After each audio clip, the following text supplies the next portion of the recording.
Mayor.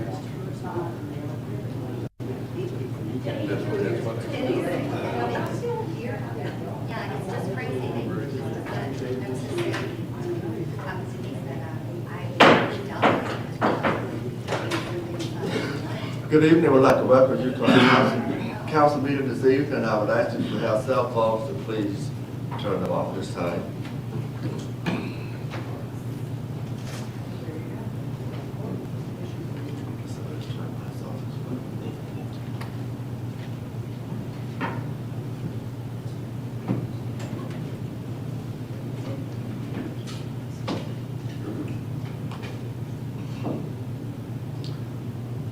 We'll stand and we will have prayer by Councilmember Latham. Following that, we have the pledge of allegiance by Mayor Pro Tem Black and prayer by Councilmember Latham.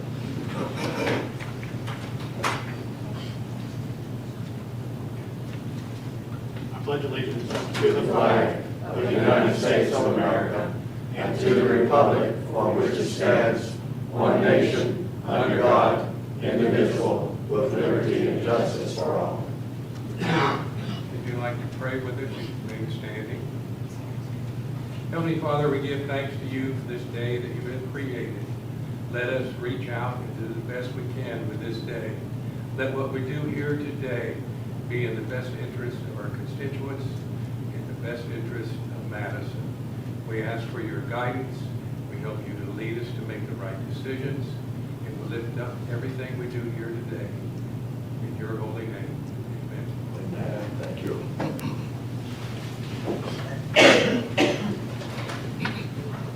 All our council members are present except one. I have not heard from him. Have you heard from him? I'm not sure. Okay, thank you. Approval of minutes of our previous meetings, regular meeting of October the 10th, our call meeting of October 13th, call meeting of October 19th, work session on November the 4th, regular meeting on November 14th, work session and call meeting on December the 2nd, all 2022, and then a regular meeting of January the 9th, 2023, work session on February the 3rd, 2023, and regular meeting on February 13th, 2023. If you had a chance to read the minutes and had a chance to check through them, if there's no correction, I would ask for an approval of our minutes. So moved, Mr. Mayor. And I second that, Mr. Mayor. Are there any more discussion? All in favor, show of hands. Opposed, is none, voted unanimously. Thank you so much. On our consent, there's nothing on our consent agenda tonight. No public hearing, no legal matters. Approval of all of our agenda items. We would like to remove the city charter conflict of interest discussion off for our next work session. I believe Councilmember Joyce, you had this on the agenda for tonight. Yeah, thank you, Mayor. I would move to remove 9E, the city charter conflict of interest discussion, until a later date when our city attorney can be present for that discussion.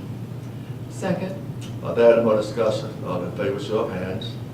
Opposed, is none. We remove this for our work session, which will be early in April. This time, a resolution of disaster mitigation. Jane Porter, if that you will come.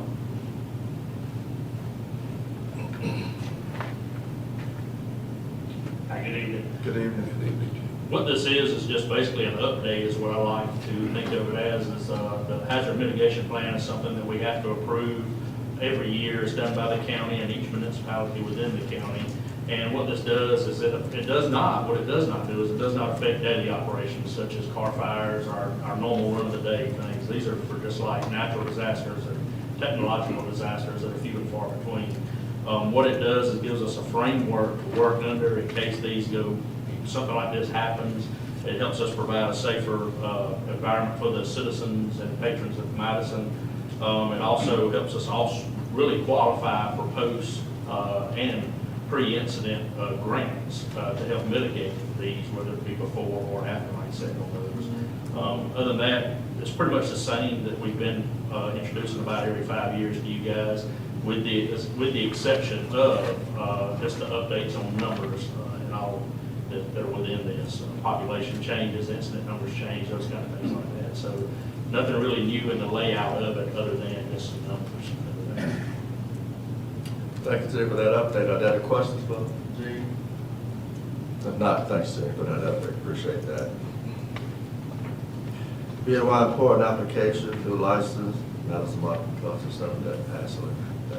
Mr. Mayor, could we get a motion to approve that disaster mitigation resolution? Sure we can. So we can get it back to the county? We get a motion to approve the report mitigation. So moved, Mr. Mayor. Second. All in favor, show of If hands. I could just add one comment, before we vote, I wanted to point out that the agreement to assist with the county and fires, I just kind of confirmed this with Fire Marshal Porter, it refers to wildfires and doesn't necessarily pertain to house fires or other fires that our city department quite often responds to in the county. So I wanted to make sure that was indeed the case, and he assured me it was. Okay. So did you second that motion? Who made the motion? Latham made the Made motion, it. Latham seconded. Ed made the motion. Second. All in favor, show of hands. Opposed, none, vote unanimous. Thank you. Mr. Mayor, may Yes, I? Gene, just want to give thanks to you and everybody last Thursday night when we were wanting to recognize you and give you and your volunteers all the credit that they deserve. We appreciate what you do, and we're thankful that we have the fire department we have. Thank you.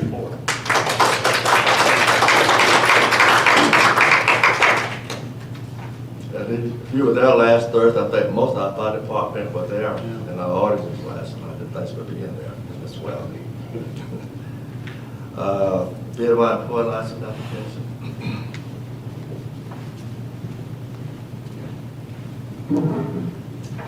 Yes, sir, Mr. Mayor. This application, well, this is an update to the licensee for the Madison Morgan Cultural Center. They are our only private club pouring permit, which means they have to fit very specific qualifications. And of course, they've done that for many years now, but now they have a new director, Cynthia, and I don't know that I'll say her last name right. So I believe it's pronounced Hugie. that's not how I would have said it. But she is the new director over there, so we've got her application and all the things she needed to fill out to get her name updated. And we're working with the state to get her updated on the state license, or with the state license as well. There was a little bit of change there, and so I think a couple of things are still trying to get sorted out at the moment. But no changes to anything else with their license, type of license, how they are permitted, anything like that. Only changes, the new licensee will be Cynthia.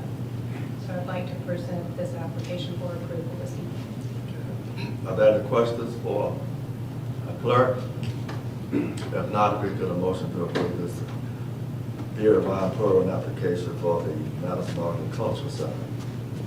Yeah, Mayor, I'd be glad to move that we accept the license application to serve alcoholic beverages for the Madison Morgan Cultural Center under the name Cynthia Hugie. Second. Are there any more discussion? All in favor, show of hands. Opposed, none, vote unanimously. Thank you so much. Historic District Boundary Amendment.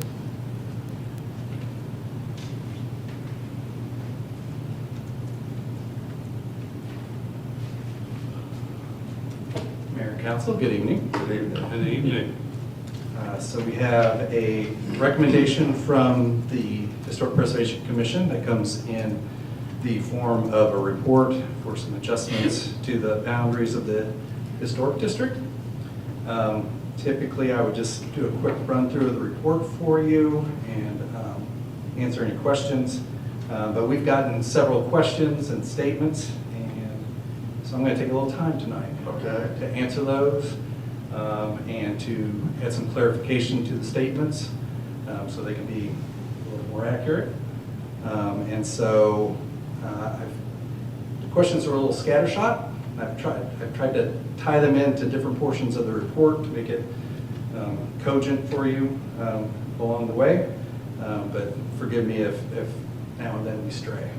So before we even get into the report, there was a question as to whether the HPC and the mayor and council have any authority to change our local historic district.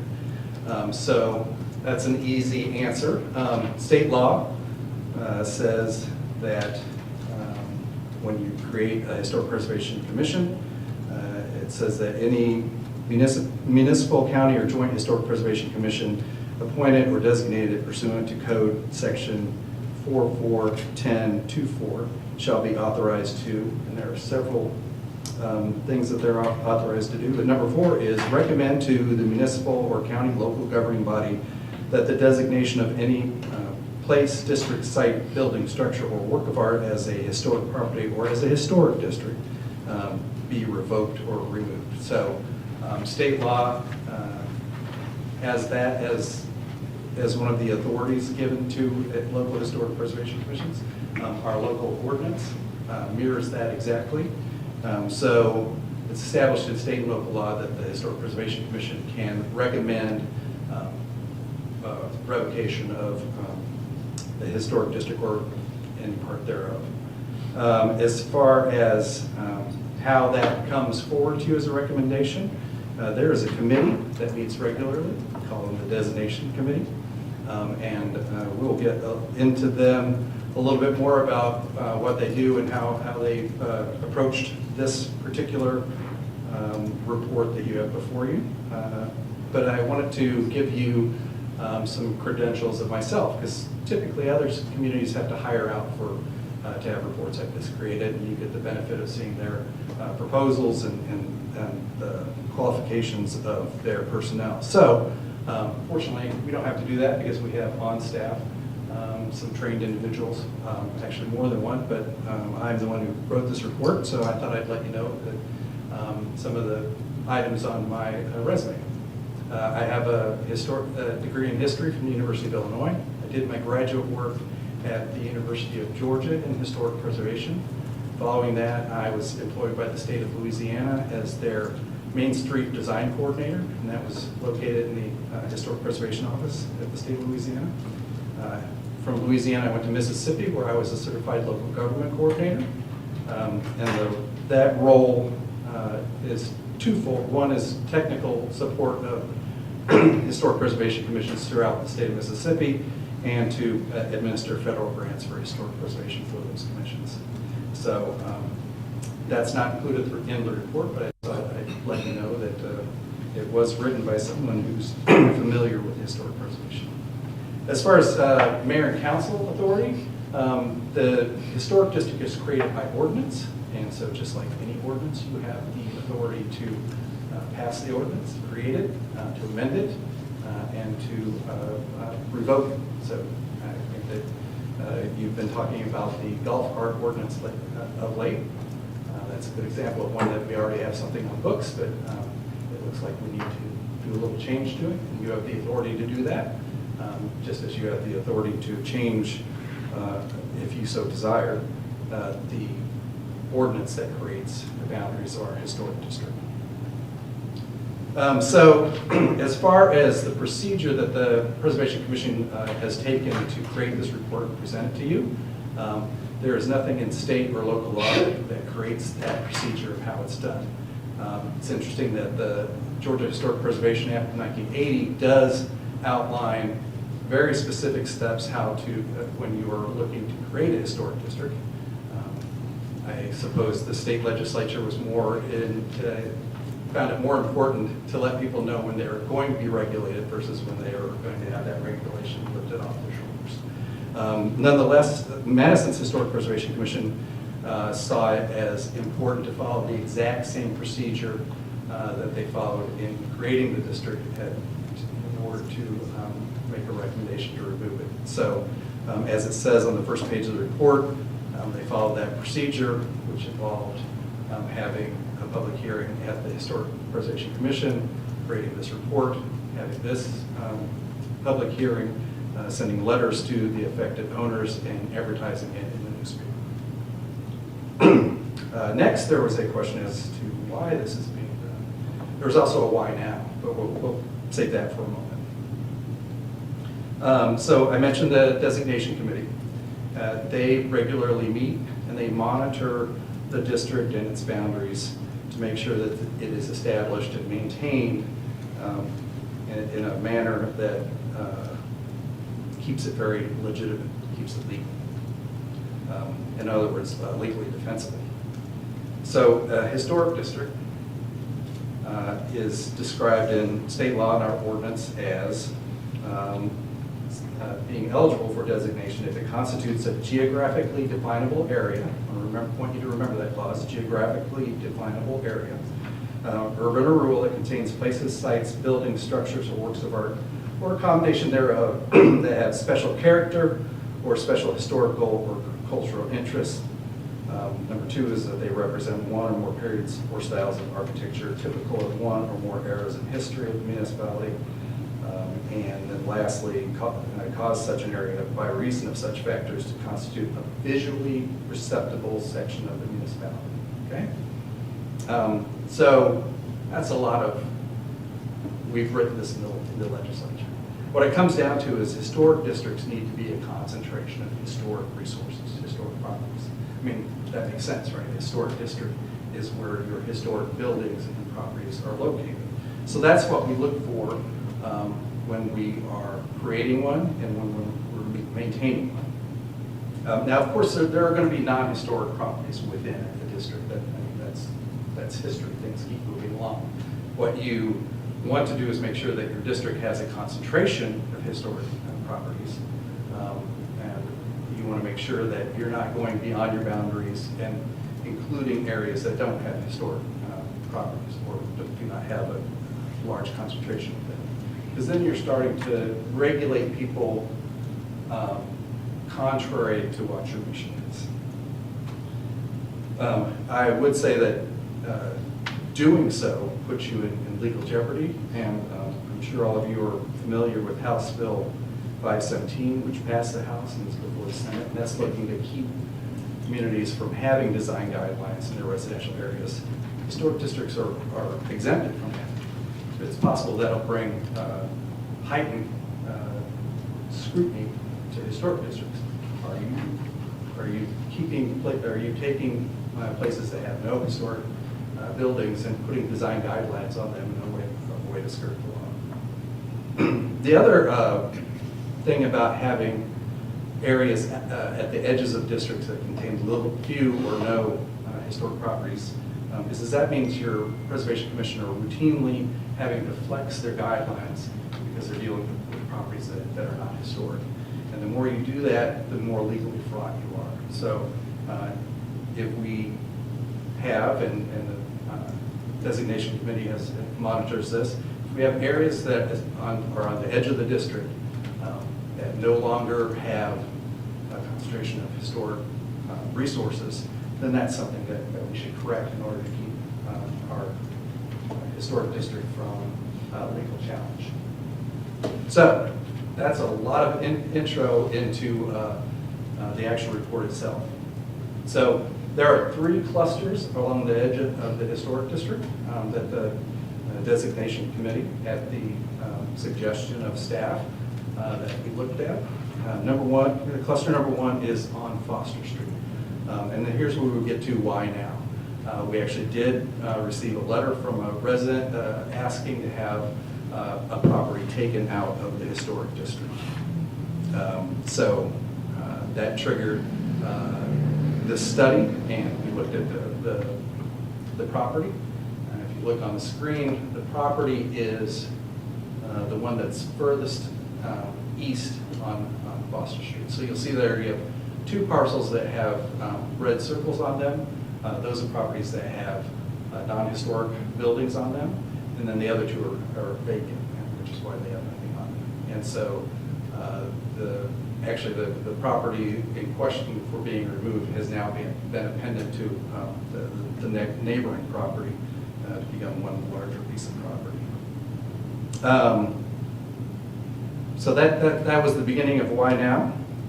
Here are some of the other questions that were brought forth. Have property owners been asked whether they not want to be taken out of the historic district? As I mentioned, they did all receive letters, including about this meeting tonight.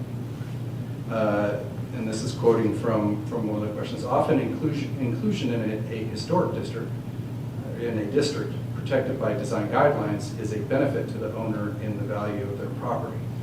And to this, the author was saying, you know, maybe we're doing a disservice to these people by taking them out because we're providing them protection and giving them greater property values.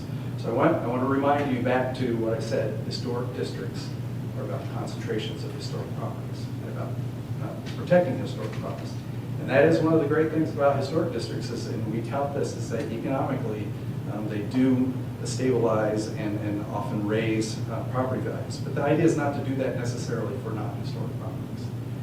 So yes, they are not afforded that protection of maybe the neighbors doing something that they don't like, but removing these non-historic properties I think is essential to keeping our district legally defensible. And in the report, which I'm sure you all read, the new line, so if you look, the green area is currently the historic district. That red outlined area is also currently in the historic district and is being recommended for removal. The eastern edge, which is Foster Street to the closer part of town, that is Horse Branch Creek. Right? And so it was noted in the report that this creates a very strong visual boundary, and we'll talk about that in a second. But the question is, what does the location of the creek really matter? Well, remember, I told you to remember geographical definable area. So a creek is a very good geographic element to help define the edge of a historic district. There was a statement made that historically people have built on both sides of the creek, which sounds very plausible. I mean, why would someone build on one side and not on the other side? But remember that we're about telling the history of Madison. So if we look at 1938 aerial, you can see a blue line there, which is Horse Branch Creek. And then we have two cross red lines. The one that goes from the upper left to the lower right is Foster Street, and then the other one is Poplar. You can see beyond Poplar Street, beyond the creek, I've circled two houses that existed in 1938. So while it sounds plausible that people built on both sides of the creek, you can see actually that people built on either side of the street, at least by 1938. We moved down to 1950, Poplar Street started to get a little bit of development, a lot. Still on the other side of the street, two houses. That's it. And 1966, the same is true. The house furthest to the right disappeared sometime around late 80s, early 90s. I can't pinpoint that. The other is on one of the parcels that's being asked, in fact, the one that we received a letter about to be removed. It had a shotgun house on it that was in poor shape after a report written by a preservation contractor hired by the owner. The Preservation Commission felt that this was no longer a viable resource and allowed it to be removed, which actually removed the last historic building on that portion of Foster Street. It's interesting that one of the statements made is it seemed like the district has been sacrosanct since it was first passed in 1989. But the truth is, in 1988, our district, and maybe Rick and the mayor remember it being thrown out of court. Actually, our city attorney now was the attorney who, for the other side, who got it overturned. So we had to re-establish the district I was working in Mississippi at the time. Madison brought me over as a consultant to do this. You're seeing here a working map from the time. You can see that the district actually went all the way out to Maxey's Lane between East Washington and crossing over Foster Street. From the report that was written at that time by myself, reestablishing it, with respect to this area, the report says, Chapman's discussion of the inclusion of properties along Poplar, Plum, and Foster Streets remains valid, even more so as the structures have since attained the age of 50 years. However, the original boundary extended to Maxey's Lane to include a small farmstead, a farmstead that has once been lost, has since been lost, leaving little justification to include this area. Rural character of this area is worthy of preservation, but should be done through other management tools such as open space zoning or subdivision regulation. The reduction will also remove several non-historic houses on adjacent properties. So the district was pulled back to what you see, the edge of the red hashed area there. There at the bottom of it, you see a black rectangle. That was that shotgun house. Ever hopeful, we kept that part in the district, even though it was lovely out there, because these are undervalued resources. Probably even at that time, it was in bad shape. But like I said, preservationists tend to be a little Pollyanna. So it was kept in the district. Otherwise, it would have been brought all the way back to what was being asked today. As far as the rest that was taken out, William Chapman, who wrote the designation ordinance, he was a professor at UGA. He actually left a year before I went there. Monica had him as a professor. I think Bill Chapman was more of an architectural historian. I completely agree that when you look back at the aerials, and that's a fantastic landscape that I'm sure he appreciated. I don't think Bill Chapman ever had to manage a local historic district. Imagine that if this was kept in, everything up on it, it was called, it's called White Oak Preserve now. I can't remember what it was called. Marcos Hill. Marcos Hill, thank you. The HBC would have had to review all of that, as well as everything that's being built on the west side of Maxey's Lane and everything that's been built out on Foster. Did Chapman write the handbook also? He did, yes. So, it was removed because, one, again, we'd lost all the historic resources within that area. And two, it would have been a management difficulty for the historic preservation. So, we're doing the same now that we've lost that single house that drew the line, stopped the line there. And before I move on to cluster 2, do you have any questions about this initial cluster that's focused on Foster Street? All right, let's go to cluster 2. This is on East Jefferson. And we have 3 properties that are recommended for removal. One is a large one that contains the Jefferson Street townhomes.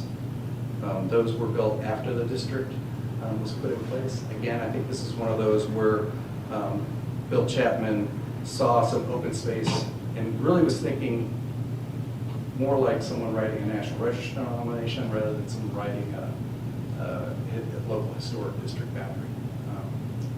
And then there's a vacant piece, and then another right down at the bottom of the leg is a trailer that is not historic. So again, we're looking to draw this back to the creek again as a hard boundary, and not require the owner to bring in any changes to those townhomes to the Preservation Commission or the other 2 property owners of the vacant lot and the lot with the abandoned trailer on it. One of the, and part of the why are we doing this now, ever since I, first as a consultant, now as an employee, I've been wanting to take this out of the district that really doesn't belong in. And so now, since we we're already writing a report. We looked at a few areas where we saw problems and wished to correct them. And again, there was the question of, why is the creek so important? And again, it was stated that people built on both sides of the street. So, again, looking at 1938, Jefferson Street actually didn't even make it to the creek. It was extended out to Vine Street, thank you. Extended out to Vine Street a year after this aerial photograph was taken. But you can see there no structures within that area. To the 1950, roads there, houses not there, buildings not there. Can't have a cluster of historic buildings if they were never built. And then 1966, we do get at the end of the road, we do get the James Madison public housing project. But again, between those little houses that sit behind the Sinclair, or down from the Sinclair, to the creek and then up to the public housing, no houses. And so, again, can't have a cluster of houses or a cluster of historic properties to protect if they're not there. And it was asked, where is it written that a creek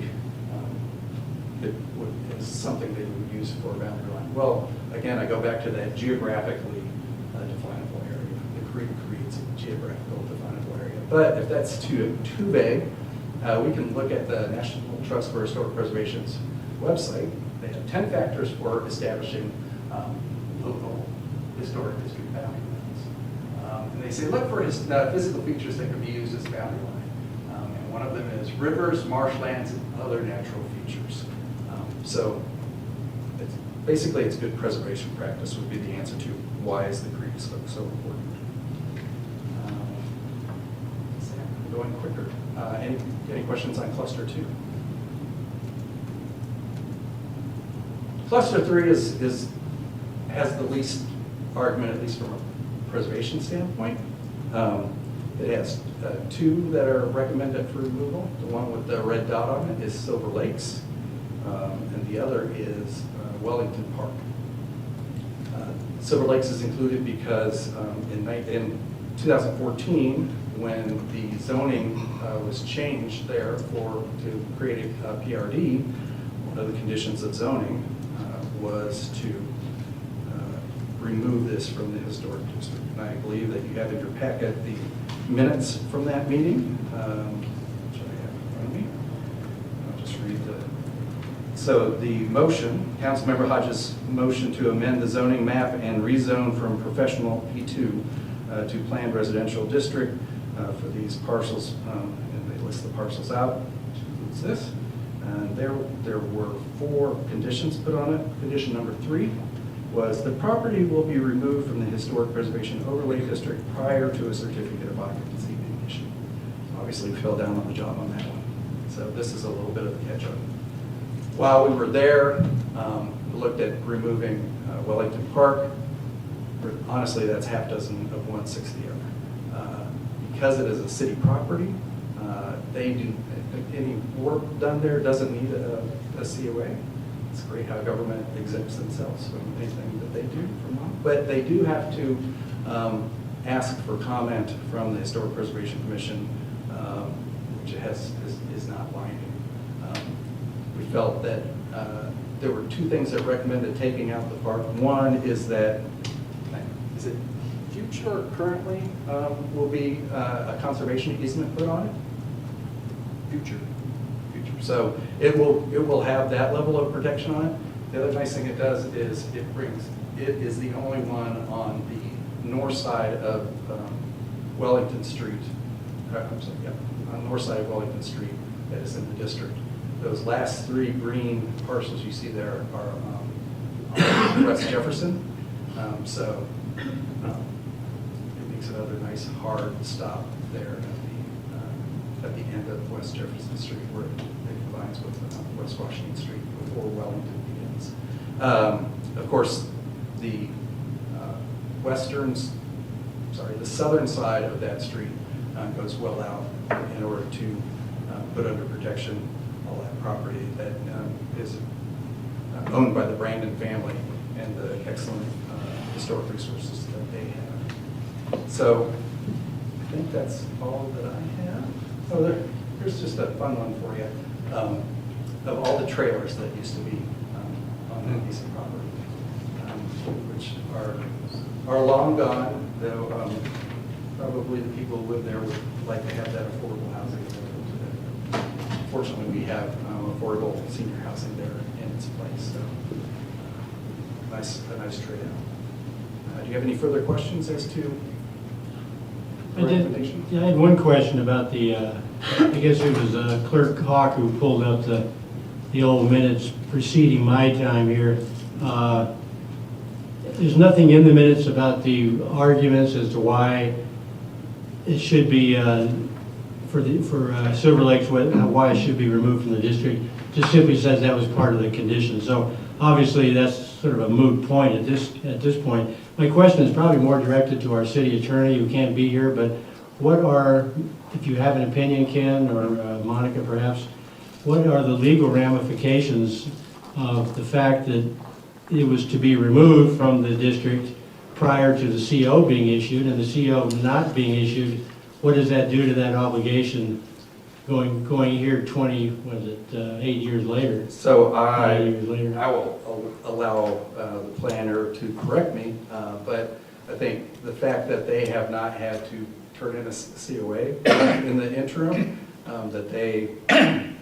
I don't think there's any legal ramifications. I will tell you that the only phone call I got from a property owner was from Greg Baird of Parallel Housing. He said he got the letter. I just wanted to make sure that he understood it correctly, that it was being removed. And I said, that's correct. He said it wasn't supposed to be removed. Was he at the surprised time. by that? And I said, it was. And he goes, okay, well, we don't have a problem with it being removed. So I think that if they had come in the interim with something and were told that they needed to get a COA, then there might have been legal ramifications. But since that did not happen, I think we're clear. Does that sound right? Mr. Mayor, may I ask Ken a question? Ken, how much of that area around Horse Branch is buildable? And isn't some of that right now in conservation use easements? Yes, sir. I'm trying to, when I look it up on the Q Public, So, and quite a bit of it's not there was buildable. a question or a statement about we don't need to remove this in order for it to be developable. Of the parcels that are recommended for removal, there are only 3 that are vacant. So, and there was reference to the regionally important resources, which refers to a collection of resources that the Northeast Georgia Regional Commission has collected. By the way, our office wrote the nominations for the ones that represent the ones in Madison, so we're glad that those are in there. Those really focused on larger developments. In fact, they say they have a list of things that should be looked at if there is a development of regional impact. These, you can see the 2 vacant spots here. As I said, the one has been appended to the neighboring property. It has had a pool and a pool house built on it, so I don't think that there's a lot of development going to happen there.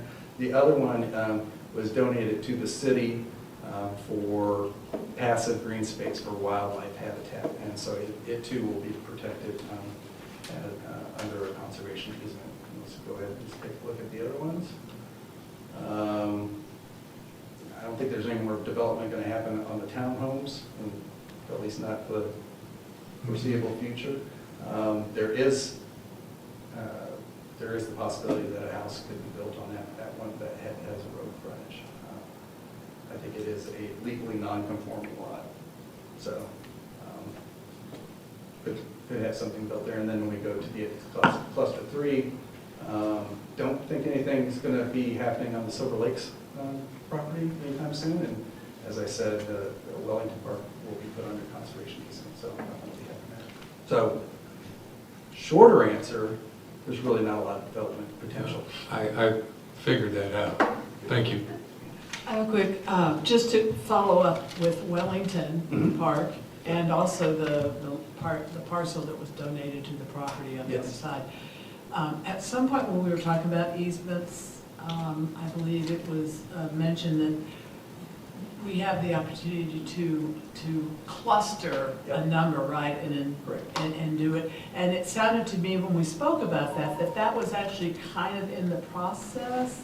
Could you remind me? I'll let you do that one. I Mind if could you do it, don't but I'll let mind you do about it. what that status is and where, Right. just to be clear, I will. that we're not just fantasizing that this will be in conservation easement someday. I mean, I want to clarify that it's actually No problem. So in the works. Ken does a very good job of not using the preservation tool to do conservation conversation, so he lets me talk about those Good. things. So the first And you're thing- here, so you might as well. I'm have something to here say. and happy to be of service. So I'm going to go to cluster one, I guess. So cluster one, that portion you see at the bottom left of the screen is the piece that was donated by Ryan Cathy. It adjoins the piece that was donated by Kevin Mealer. Both of those are in conservation round one to go to the Athens Land Trust by the end of the year. It means it has to have a survey that was done within the last 5 years. And we've got money in our SPLOST for green space acquisition that actually can be applied for the legal and conservation fees that we have to pay to remove it to Athens Land Trust. So those are specifically on this year's list. Anything that's on our current inventory that has already been surveyed is the easy transfer. Then the cluster 3 contains Wellington Park. I will say that I think that Wellington Park will probably be in the second round of transfers, not the first round of transfers. The first round of transfers will likely include Hill Park, Gilbert Park, and Lambert Park. And the only reason that is because we have a small disputed boundary on Wellington that we still haven't gotten legally resolved yet. There are about 8 property owners that back up to it, and some of the early deeds that were done on those weren't super clear. And when we did the survey to start the legal transfer of this, we found that there was a little bit of a property line discrepancy. But it will be in batch 2 as soon as we get the resolution of that. But like Ken stated, anything that's city-owned property, you're not gonna allow a developer to buy a park and transmit that out. That's the purpose of the conservation easement, is to protect in perpetuity. Sure, thank you for So that. maybe not the first batch, probably the second batch for Wellington. Okay. And I didn't really attend to, there are a couple of yellow outline parcels. That's just for your edification. In doing this, realize there are a couple places where the boundaries as shown on the zoning map, which is required by state law, are inaccurate. So just to let you know that that's the depot property.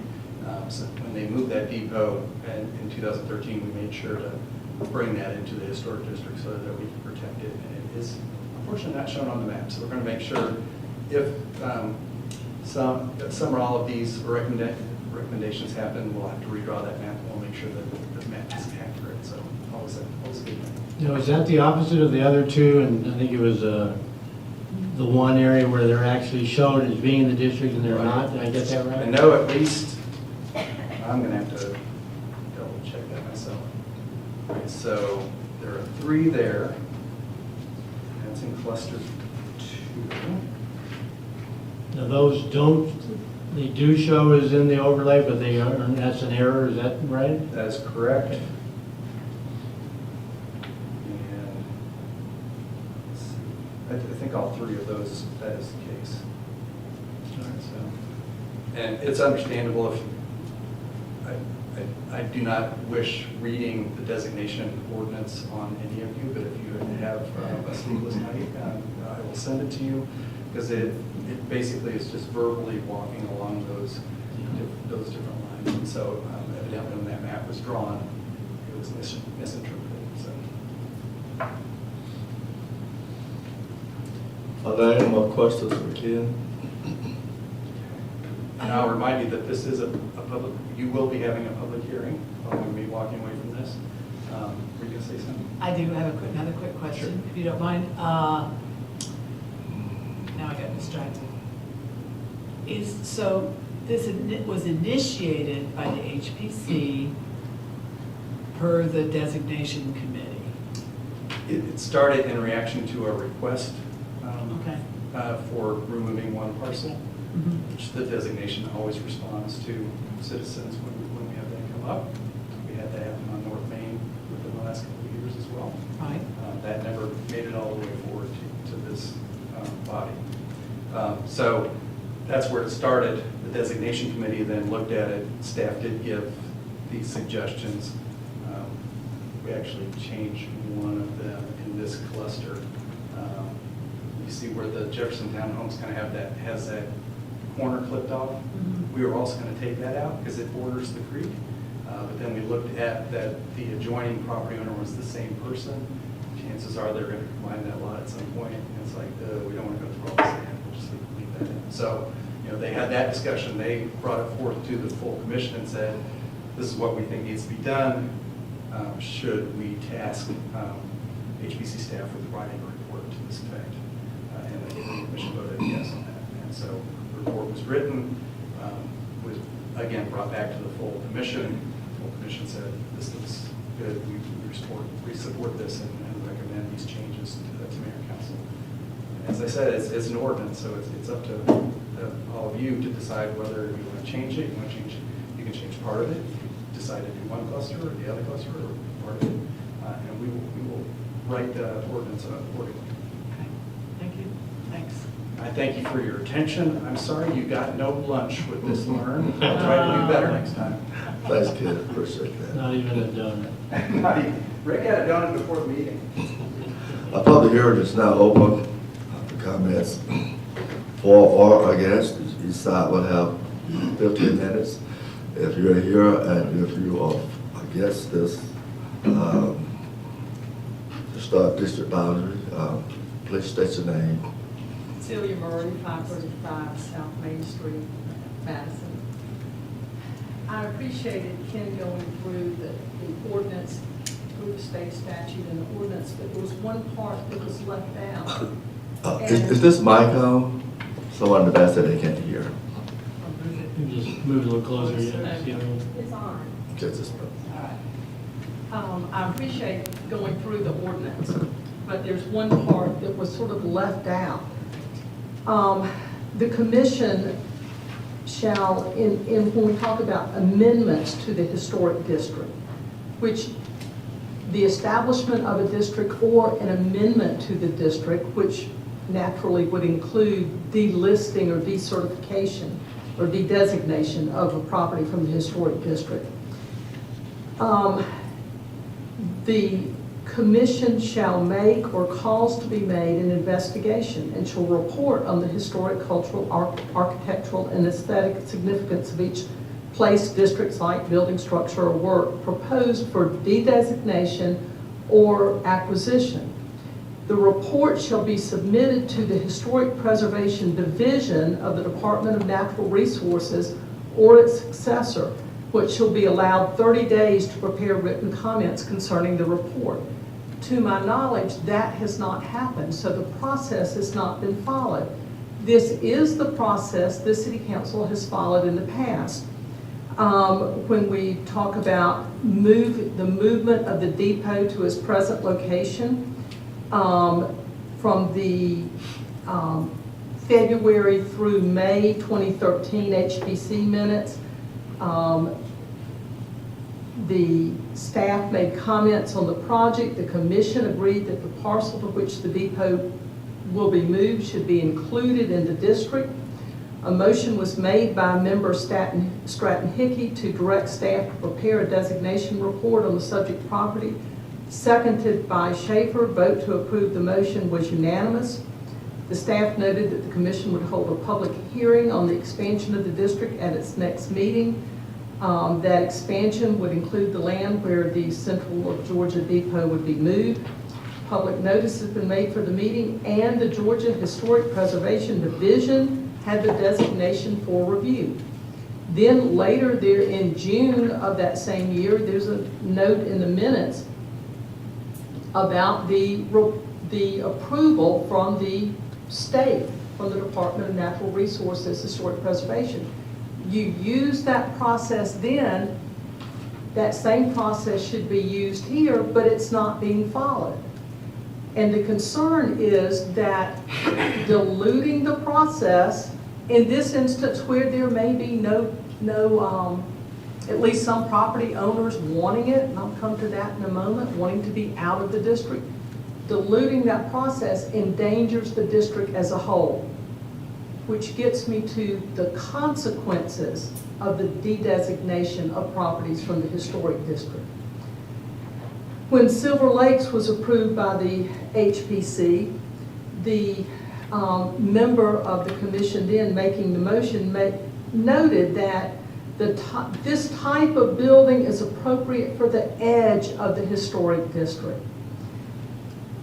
Talking about Silver Lakes, Mr. Coker was quoted in the paper on March 19, 2014 as saying the location for the new senior housing complex is right on the cusp of the historic district with most nearby properties outside of the district. Such buildings, referring to apartment buildings, would not be appropriate near the center of the district, but this is in the rear yard of the historic district. The concern is that as we whittle the district, that same argument is going to be made to properties that are closer and closer and closer to the heart of the district. As we narrow the boundaries of the district, we're going to have a new set of properties that are now on the edge of the district or on the cusp of the district. They're going to be appropriate for apartment buildings or development that would not be appropriate within the very heart of the district. So we're eroding the district in a very piecemeal fashion by de-designating properties. One also has to worry that by de-designating properties on the edge of the district, we're affecting the owners of properties within the district which are nearby, which are situated nearby. The district does stabilize property values, it increases property values, it brings a lot of value to the city of Madison, and when we tinker with the edges of the district, we're tinkering with the whole. So I urge you, first of all, to follow the process and submit this report to the state for its comment before you vote on it, as the law requires. And secondly, to then vote no. We don't need to tinker with the district whose lines were carefully drawn back when it was established. Thank you. Are there any more comments against?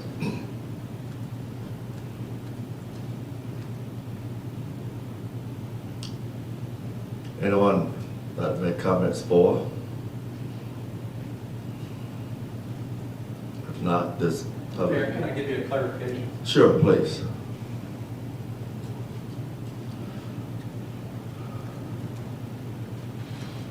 So we have sent the report to the Historic Preservation Division. They've acknowledged receipt of it. I have not heard back from them. There was a statement that this is required by law. I hope that I made it clear at the outset that this report is required by law if you are adding to or creating a district. There is no procedure for wholesale getting rid of a district or getting pieces of a district.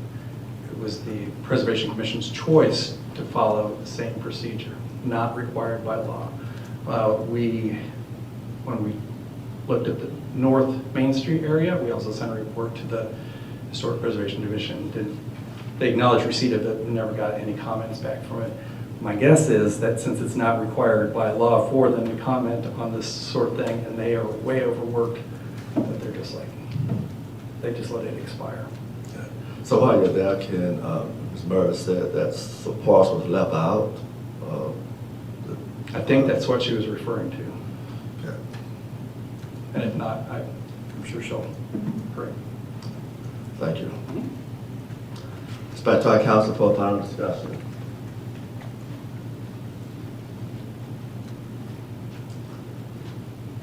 No comments from our council?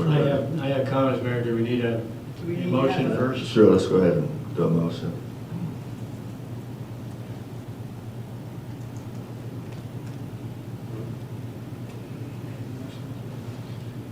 Mr. Mayor, I move that we approve this. Do we have a second? Second. There any more discussion?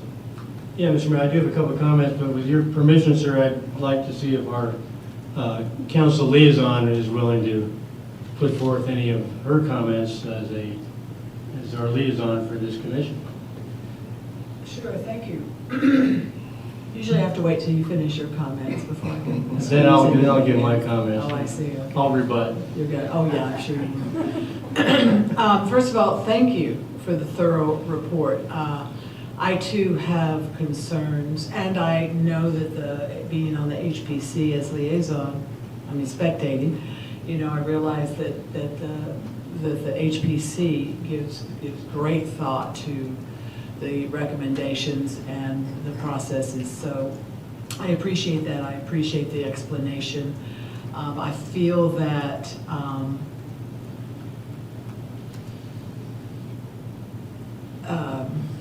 that the HBC has done, you know, their due diligence with this and kind of watching this process. And I do agree that we have to be very careful with the erosion as characterized, or if there is an erosion of the historic district and what that looks like. I think I don't think this is necessarily a domino that's going to fall and lead to the falling of more dominoes in this respect. So again, having watched the HPC, you know, do the heavy lifting, I'm happy for the recommendation, I guess. Mr. Mayor, may I? Sure, go ahead. We mentioned the fact that eventually this is going to probably be an area that you will not see a whole lot of development. A lot of it is not developable. A lot of it's going to be conservation use easements on it. And what we're going to see here is probably a big green space around a lot of that area. I don't foresee that there's going to be any development.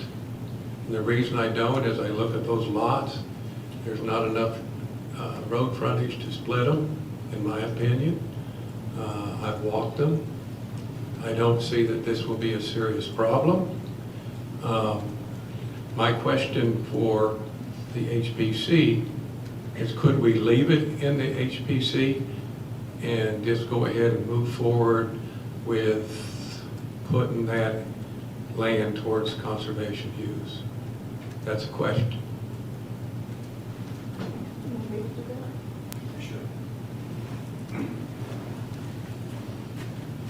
I'm asking this question because I don't know. Okay, so some of this, some parcels could stay in, some pieces should not.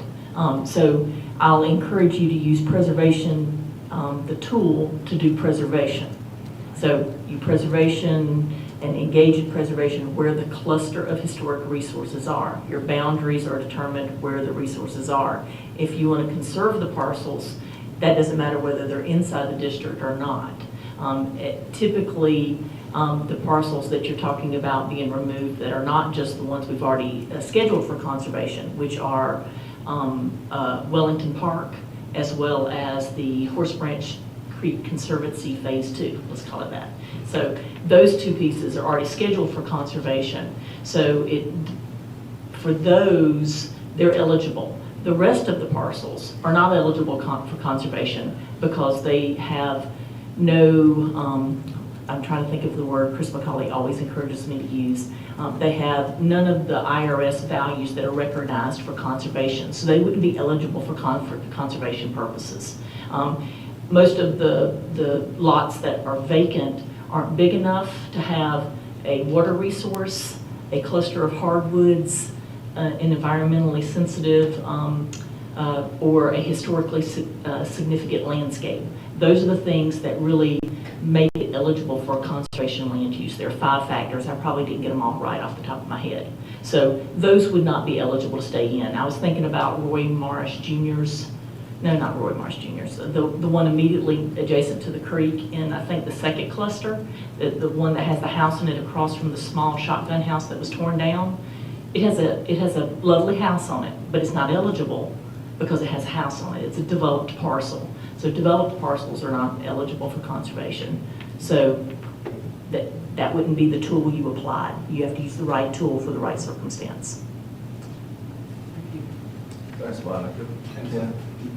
The other part of your question, it can be left in. I mean, obviously, the Jefferson Street townhomes have been in the whole time that I've been working with Madison and wishing they weren't in. And so far, it hasn't been a problem.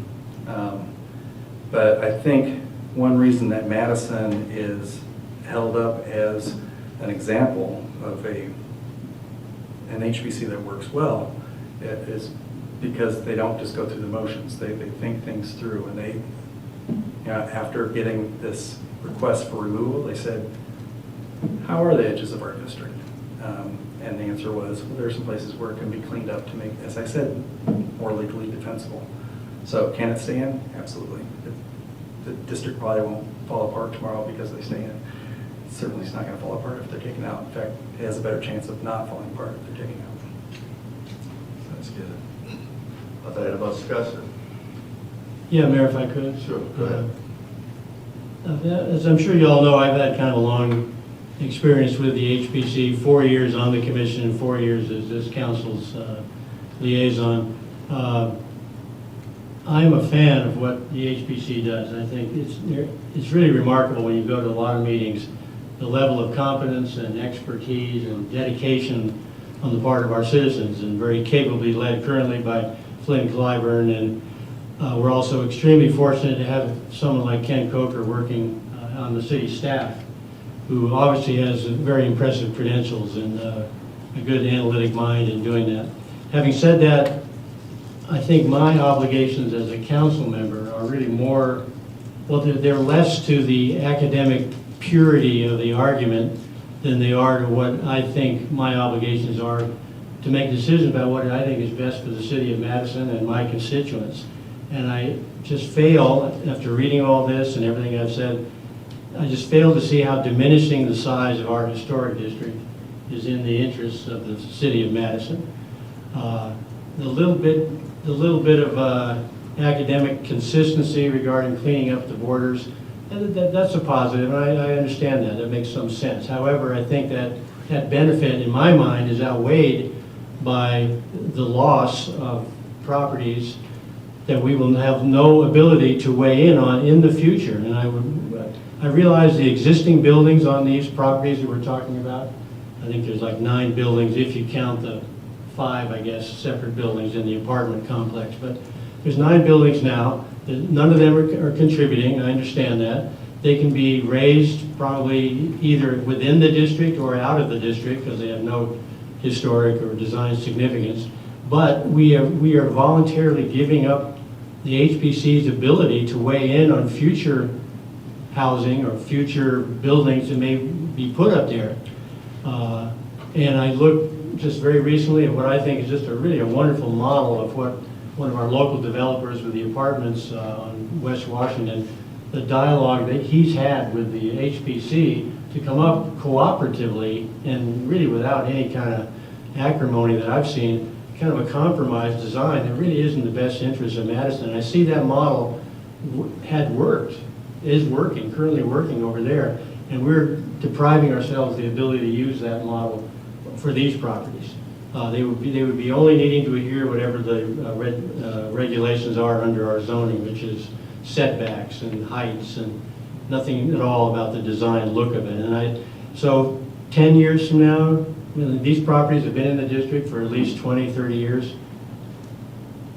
Another 10 years from now, 20 years from now, if the buildings are brought down and new ones put up, they will be put up without the input of the HPC and the really wonderful influence they have on how those buildings could look in the future. So while I respect the arguments and I respect a lot of the hard work that went into this on the part of the HPC, I personally don't think it's a good idea for the city of Madison. And I intend to oppose this, and I would urge my colleagues to join me.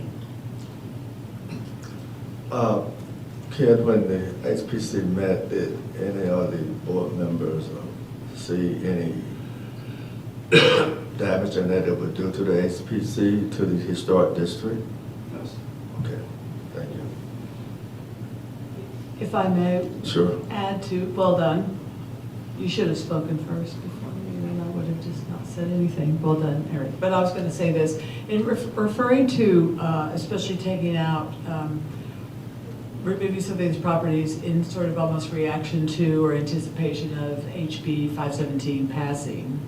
And so your argument was, or your rationale was that by having property in there that's not historic, that it wouldn't be particularly legally defensible to say it's in there because it's not historic. I guess what am I trying to say? How am I saying this?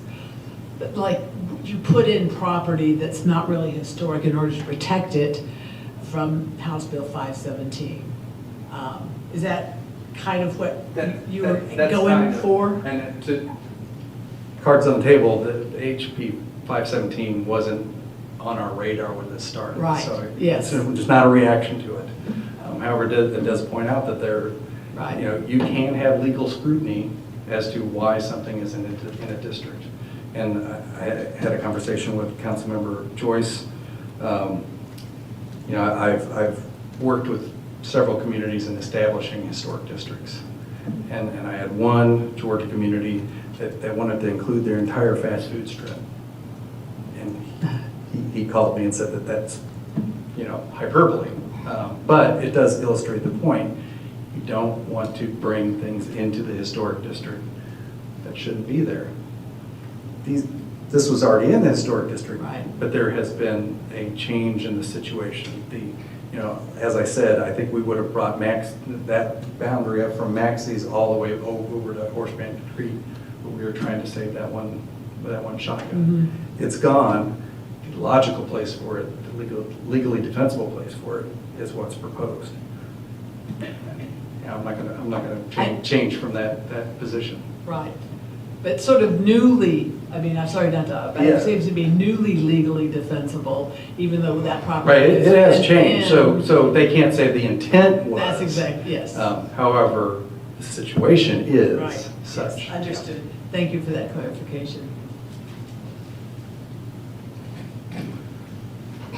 And if there are no more comments from our staff, I would just say one particular thing, and while we always appreciate comments from the public, we recognize the historic preservation and our HPC committee who worked so hard, and I'm just proud that the city of Madison have professionals who work with us, who see our city as it is and what it should be. And on the other hand, we have council members here who represent each district, and they should be concerned about that district. But I look at the picture as a whole, and actually there are between 4,000 and 4,500 people that live in our city. And while each of us have an opportunity to say what you think and your opinion about how you feel, there are also 4,000 people who have not made an opinion one way or the other. So, I'm not being critical, but when we have 4,000 people in our city, and maybe 25 come and say they are against, then maybe 4,000 say they are for it. And our council has a decision to make. Do we represent the entire city of Madison? Do we represent a group of people? And it's back to our council for a vote. Now, a motion and a second, and all in favor are approving this historic district boundary. 1, 2. Are there anyone here against approving this historic district boundary? 2 for and 2. One abstention.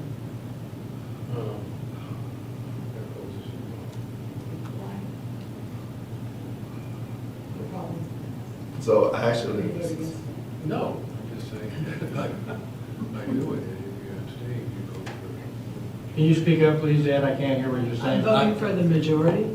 Anytime you abstain, you vote with the majority of the other votes. It's considered, but we don't have a majority. That's what I'm saying. It's confusing. Okay? It's just that not a vote that's counted. There's just not a vote. So I'm just not voting. So, Oh, fine. Take the vote, okay. okay, I'll two, vote with Eric against. Thank you. 2-4, That's a and, problem for you to abstain. no. Okay, so it's back to the mayor for the final vote. It's back to the mayor for the final vote, and I vote that we will support this historic district boundary. That ends that discussion. Thank you.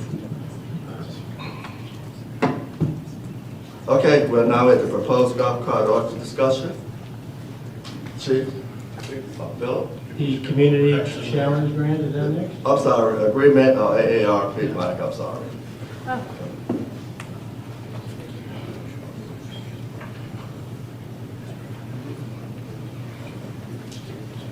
So we recently received the AARP designation, and I'd like to say that we have some of our other lovely commissioners that do hard work, and one of the things I'd like to brag on is the work effort of our Green Space Chair, Phil Schmelzer. Never say his name quite correctly, but I try. So he has written, in compliance with the AARP Community Challenge, a flagship grant application. And tonight I'm just going to briefly review what the intent of that is. That is in the intent of using existing sidewalks and land that we already own for trails, and adding some basic signage and some minimal improvements to make them an all-persons trail, where it would be accessible and usable by multiple, I never said this correctly, but people of multiple abilities. I think that's the right way to say it these days. So he has written this grant. I'm going to direct your attention to the page that has the budget on it, because that's what y'all really care about. Pretty much, the budget is roughly a $48,000 budget. This includes, you'll notice, mostly under item 31 for matching funds. It includes mostly a bench, some signage, and a little volunteer labor. So this is roughly a $5,000 capital project to pull in $48,000. We of course won't know if we get it or not, but Phil Schmelzer wanted to take advantage immediately of our new status and seek the possibility of a enhancement of some of our sidewalks and trails to make them accessible to as many persons as possible.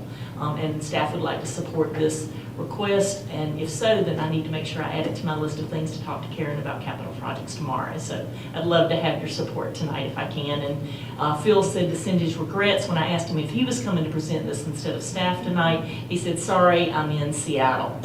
So probably not. And I'm happy to answer any questions that you might have as to the best of my ability. Any questions for Monica? If not, can we get a motion to approve this AARP Community Challenge Grant? So moved, Mr. Mayor. I will second the motion. Are there any more discussion? All those in favor, show of hands. Are you voting? Oh, Okay, opposed is not voted unanimously. Thanks, Mike. Proposed golf cart ordinance discussion. Mr. Phillip, our code enforcement officer, our chief. Mr. Mayor, if I could, I just wanted to state that police chief and code enforcement officer, compliance officer Malcolm are here to answer any questions that you have. You have seen this version of numerous meetings.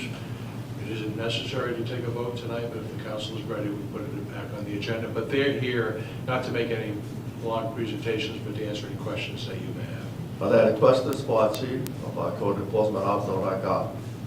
I had one question, if I could, Mayor. Sure. I'm curious, and as I'm looking through this, not quite finding the answer, but what are we doing for the residents who live on Main Street, the other state highways, that don't have a rear property access to another street? In other words, how are they going to be are they going to be prevented from having golf carts because there's no access to any street other than a state highway?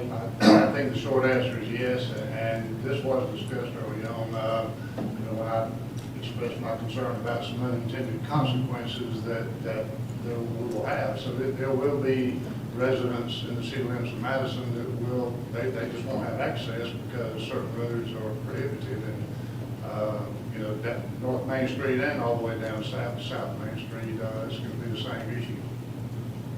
Now, another concern I have, and kind of an unintended consequence, but if you can just kind of picture Washington Street, the part that goes up beside the post office, the concern of mine is when people pull up there and stop and check their mail, then where are they going? Because they can't get on Main Street, so how are they going to maneuver from that section of town back to a legitimate area where they can drive? And there's going to be other places that's going to happen too. Any road that intersects with Main Street or Highway 83 that there's no more access because they can't get on the state route, they're going to be at a dead end, so are we going to allow U-turns? Because that's going to be the only option. And related to that, Chief, on the, is a reference to subsection D on the designated crossing points. Do we have subsection D already laid out? I think Monica was going to We take care of that. put a draft together, but y'all need to designate them. So that's, okay, that's yet to be done. Okay. And then my final question, I guess, if I could, Mayor, is as we look to putting this into effect, if indeed the council does support it, are we setting a date for it to start taking effect? Because you're going to need to get decals and set up paperwork to hand to people and all that kind of logistic stuff before it can ever take effect. There'll have to be an effective date, yes or not. And if y'all vote to approve it, I guess if we can just kind of finalize everything and say it'll be effective on a particular date once Philip takes care of getting the decals and all that prepared. They'll have to be printed and, say what we need to say. Sure. May I suggest that should be at least 90 days out, July 1st? Yeah. We also have to order signage. Yeah. Decals and paperwork are pretty easy. Signage takes a little bit of time, both to receive it and have it mounted and installed. So I'd recommend at least 90 days. Because those crossings that we mentioned, they do require street signs, right? Yes, sir, and even more importantly are the perimeter signs that state law requires so that it notifies people coming into our community that we have the use of golf carts. So those have to, they're almost like city limit edges. Those all have to be signed as well. Back to Monica. That a question for Chief?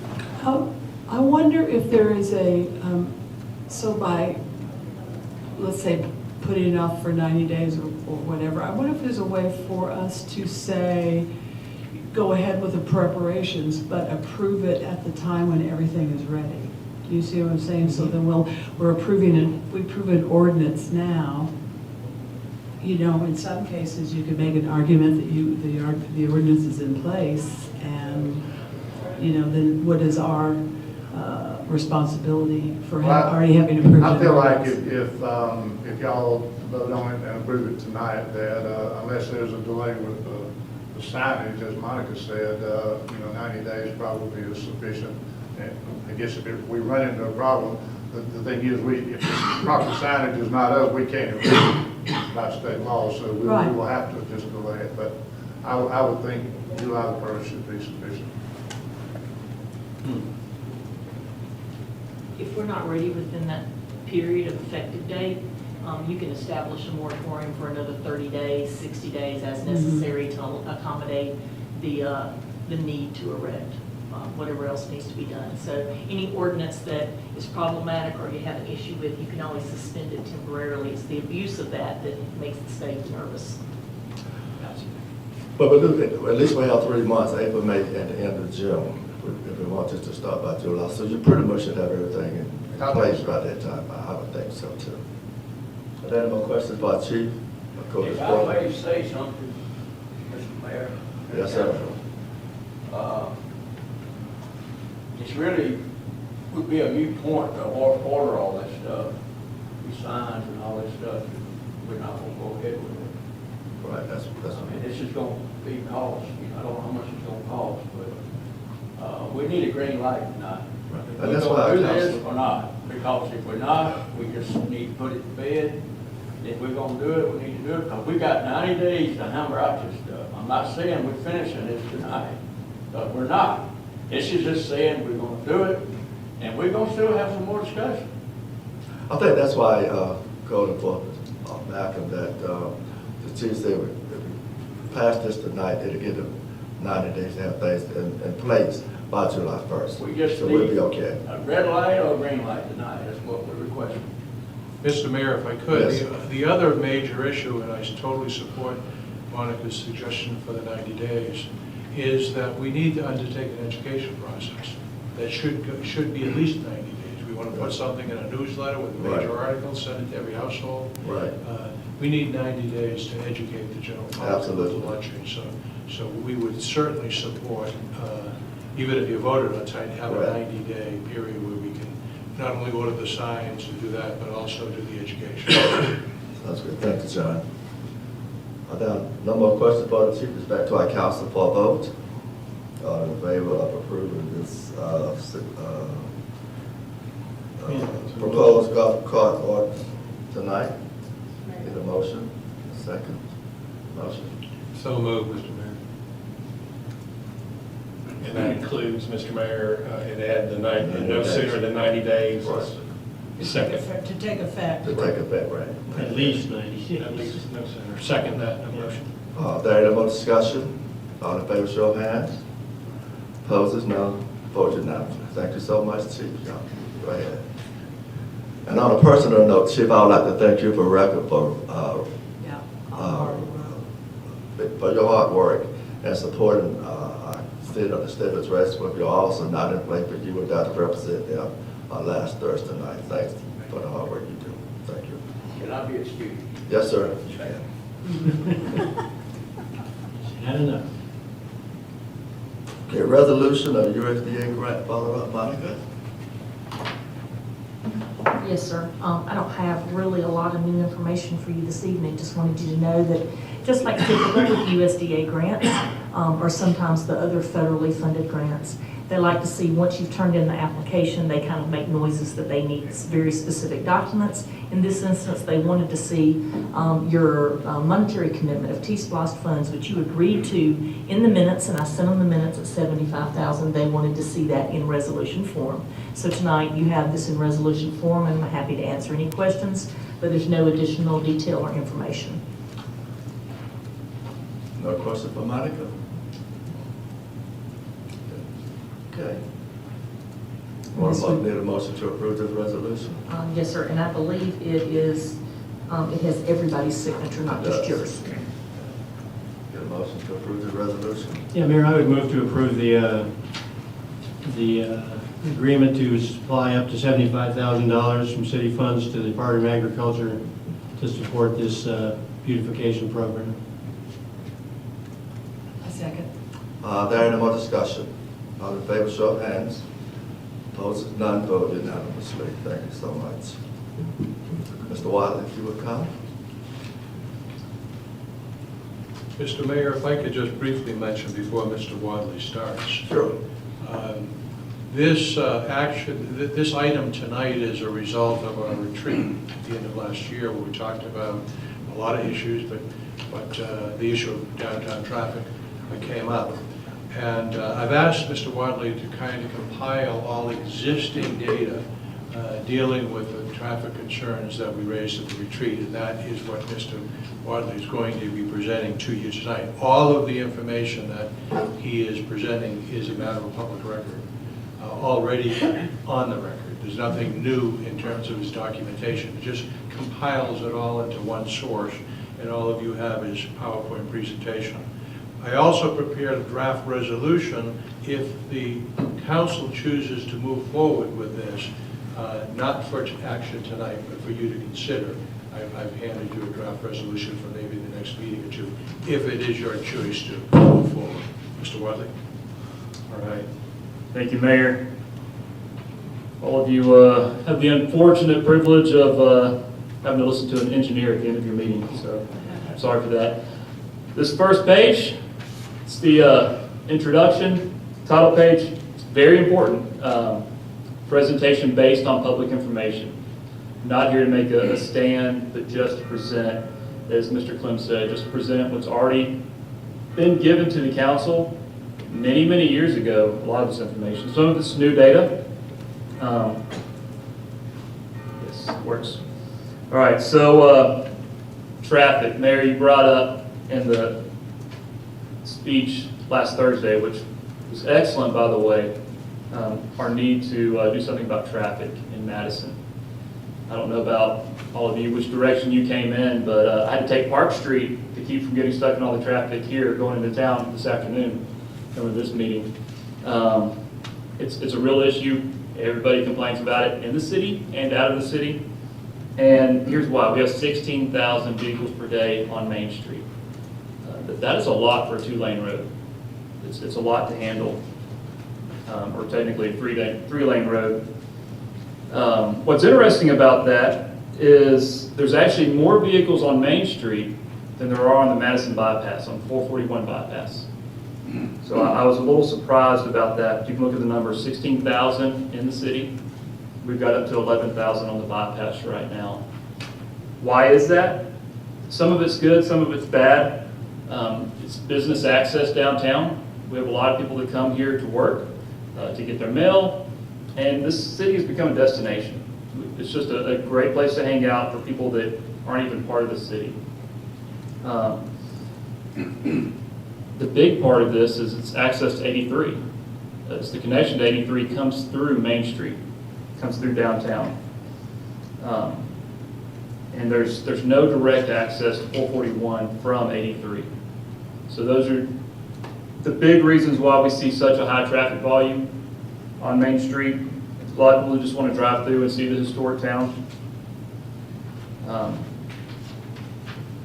looking at these numbers, you see Crawford Street has 290 vehicles per day. That's not extremely high, but it's a lot for a small residential road. Obviously it has Hill Park on it, but that's a lot of traffic trying to get around congestion downtown. Dixie Avenue has likewise 660 vehicles per day. And these traffic counts are over the last 3 years. They're an average, if you will. And again, a lot of people will take Dixie Highway to avoid the 278 mess right there at the diamond. Then what we all get concerned about, accident data, safety in town is paramount. The picture on the left has all of the accidents that have been reported through GDOT over the last 4 years. And that's a lot. The entire map is blue. So when we hone that down to injury and death accidents, there's still a lot of blue. One thing we see here is there's a concentration, obviously, in the commercial district south of town.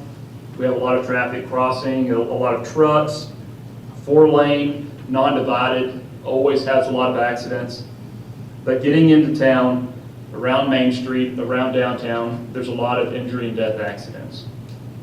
Some of those you'll see away from downtown. A lot of that's going to be pedestrian accidents, things that happen in neighborhoods with people aren't paying attention. It's the reason there's a lot of speed humps in the city that you guys have put in.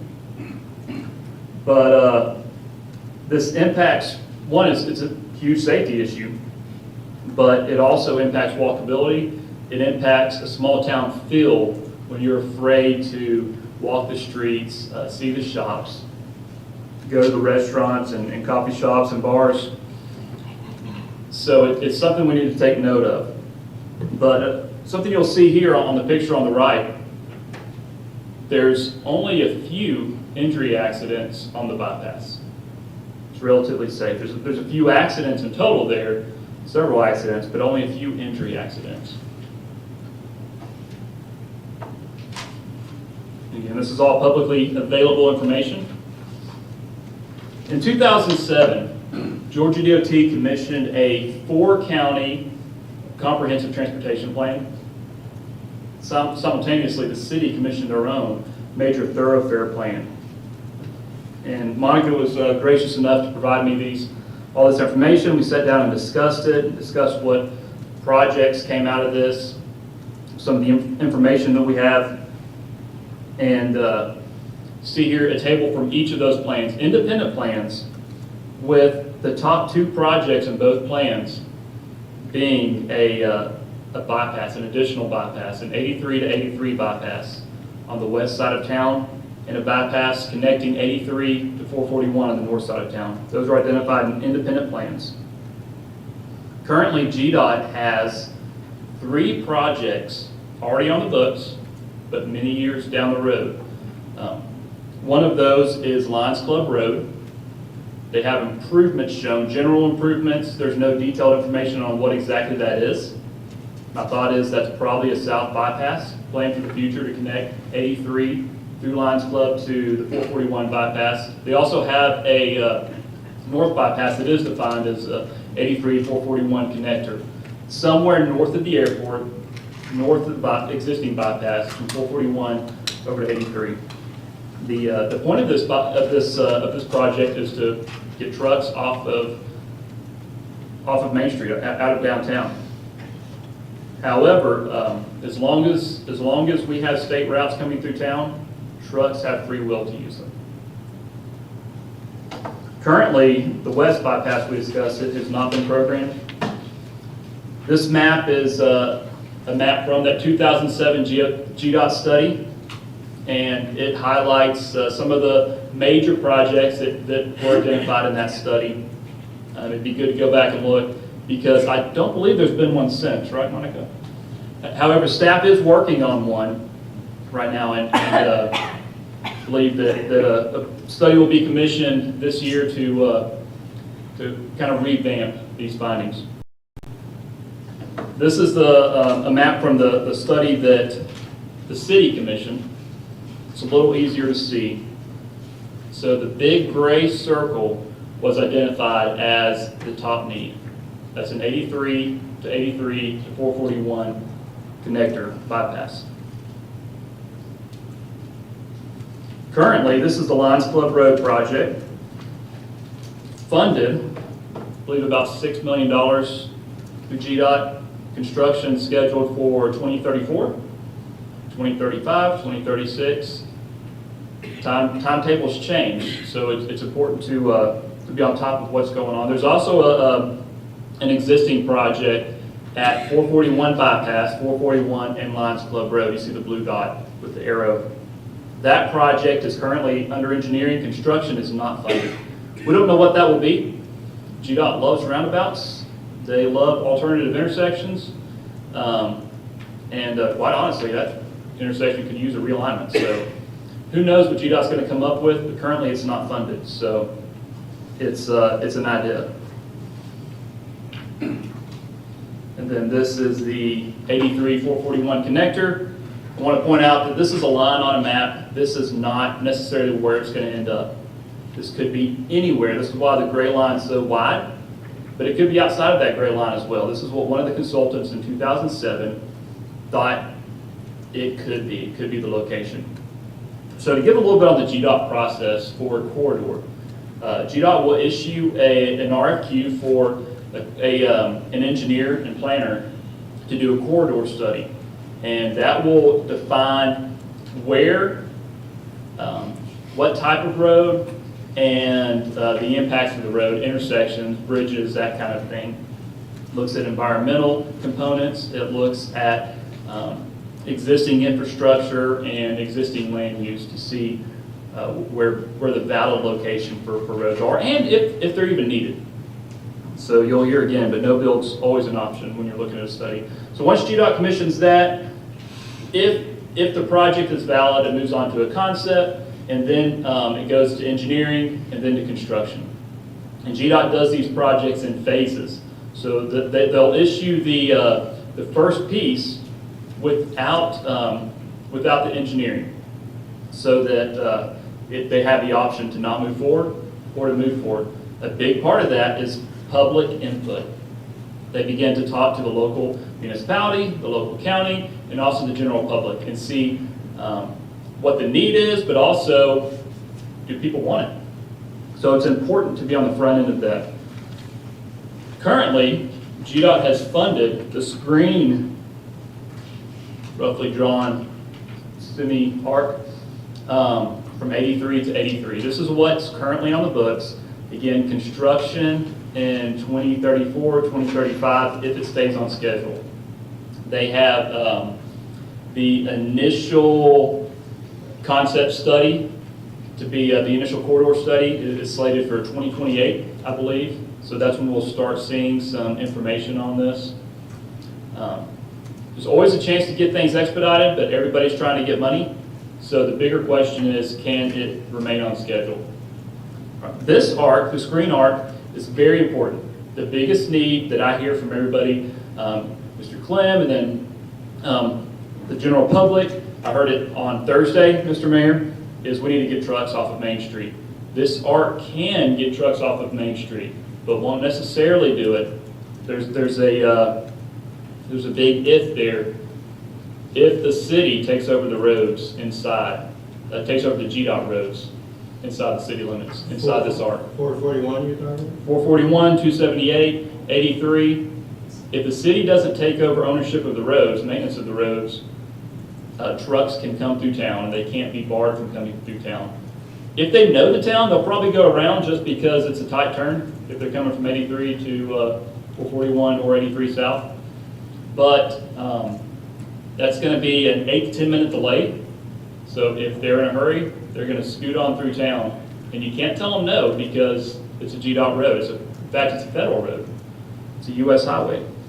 So as long as it remains a U.S. highway, we're going to be very limited on what we can and cannot let the truckers do.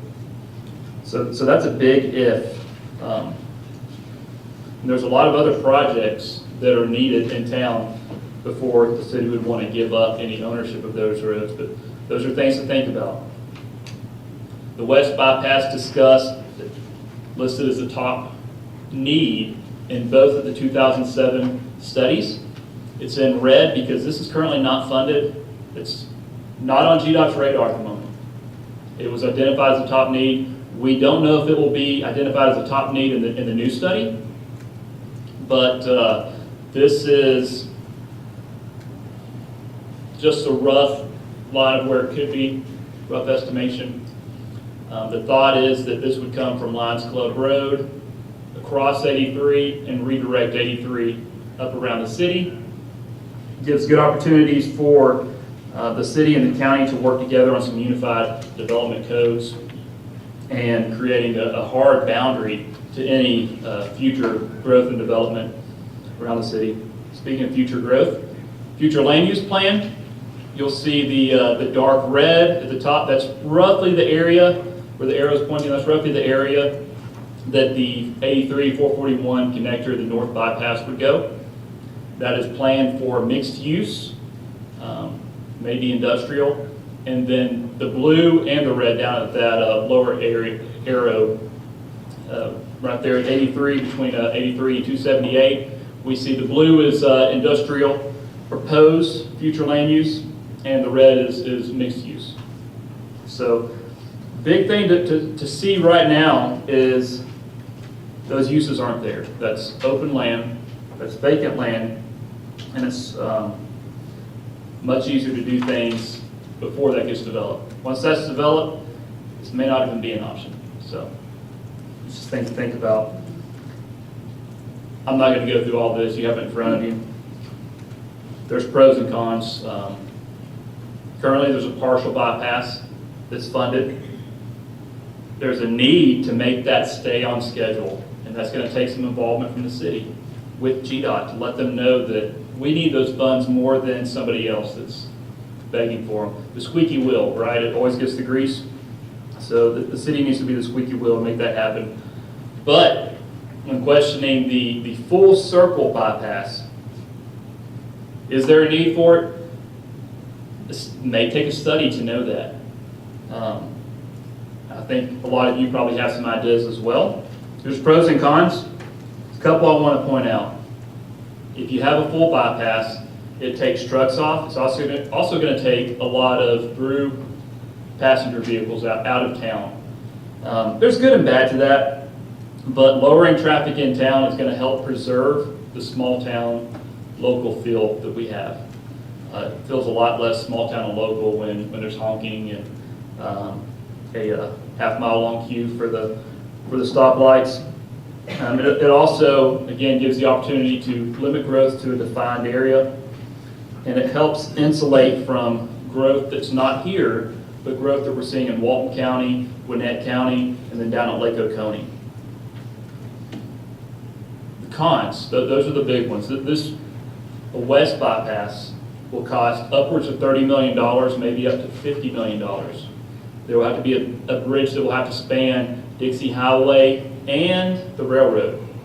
Anytime you work with the railroad, it gets very expensive. This is not on GDOT's radar. If the council wants it to be, the city has to spend some upfront money and get a project moving, or a study moving, or a line on a map moving.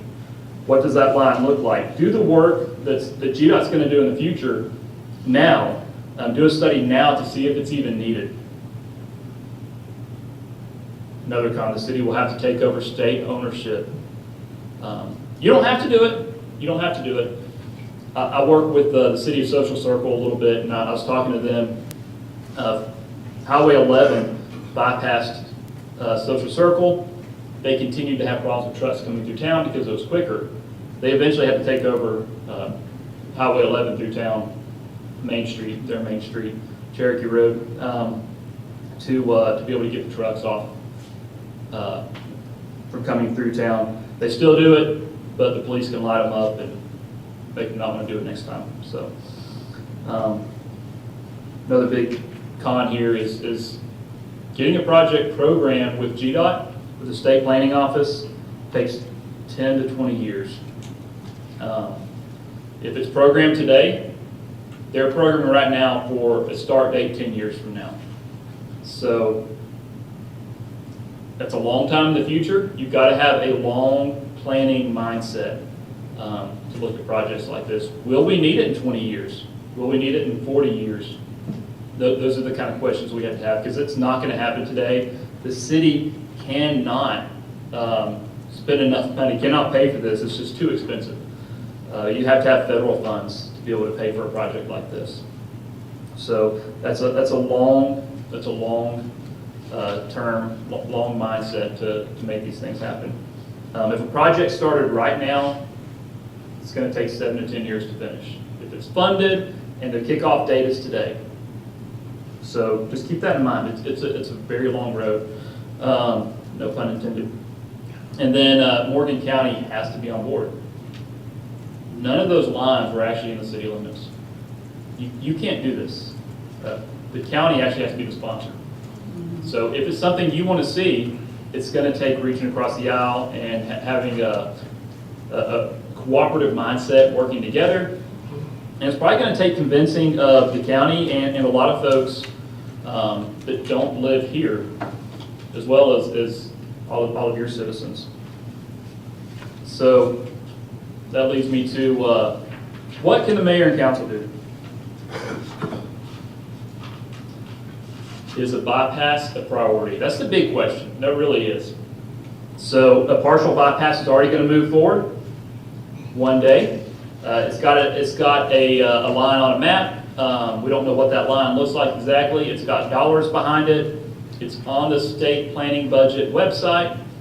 So we know there's a project that's going to happen at some time in the future. If you're not asking for that to keep moving forward, then it may get delayed. So staff needs to know if this is a priority. Do you want to look at a west bypass? Do we want to even investigate it? Do we want to shut it down? That's fine. No is always an option. On every project, we look at routes, look at what size the road should be, how many lanes, that kind of thing, what the speed should be.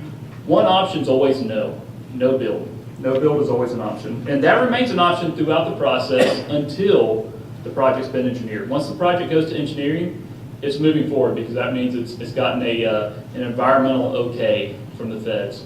That's such a big deal. It takes so long that the project will move forward once that happens. Once it's in GDOT's hands, once it's funded, once it's on the state plan, the city has very little that you can do to decide where it's going to be. You can give your input. They'll do some public hearings to get public input. They'll speak to stakeholders, to the city, to the county, to other groups in the area, historic preservation. They'll speak to all these groups and get input from the stakeholders, but it's ultimately going to be GDOT's decision where it goes, or their consultant's decision.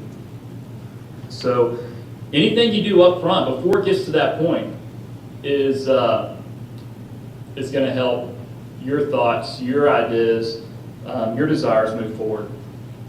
So another thing, if it's your priority, you need to budget some funds to start.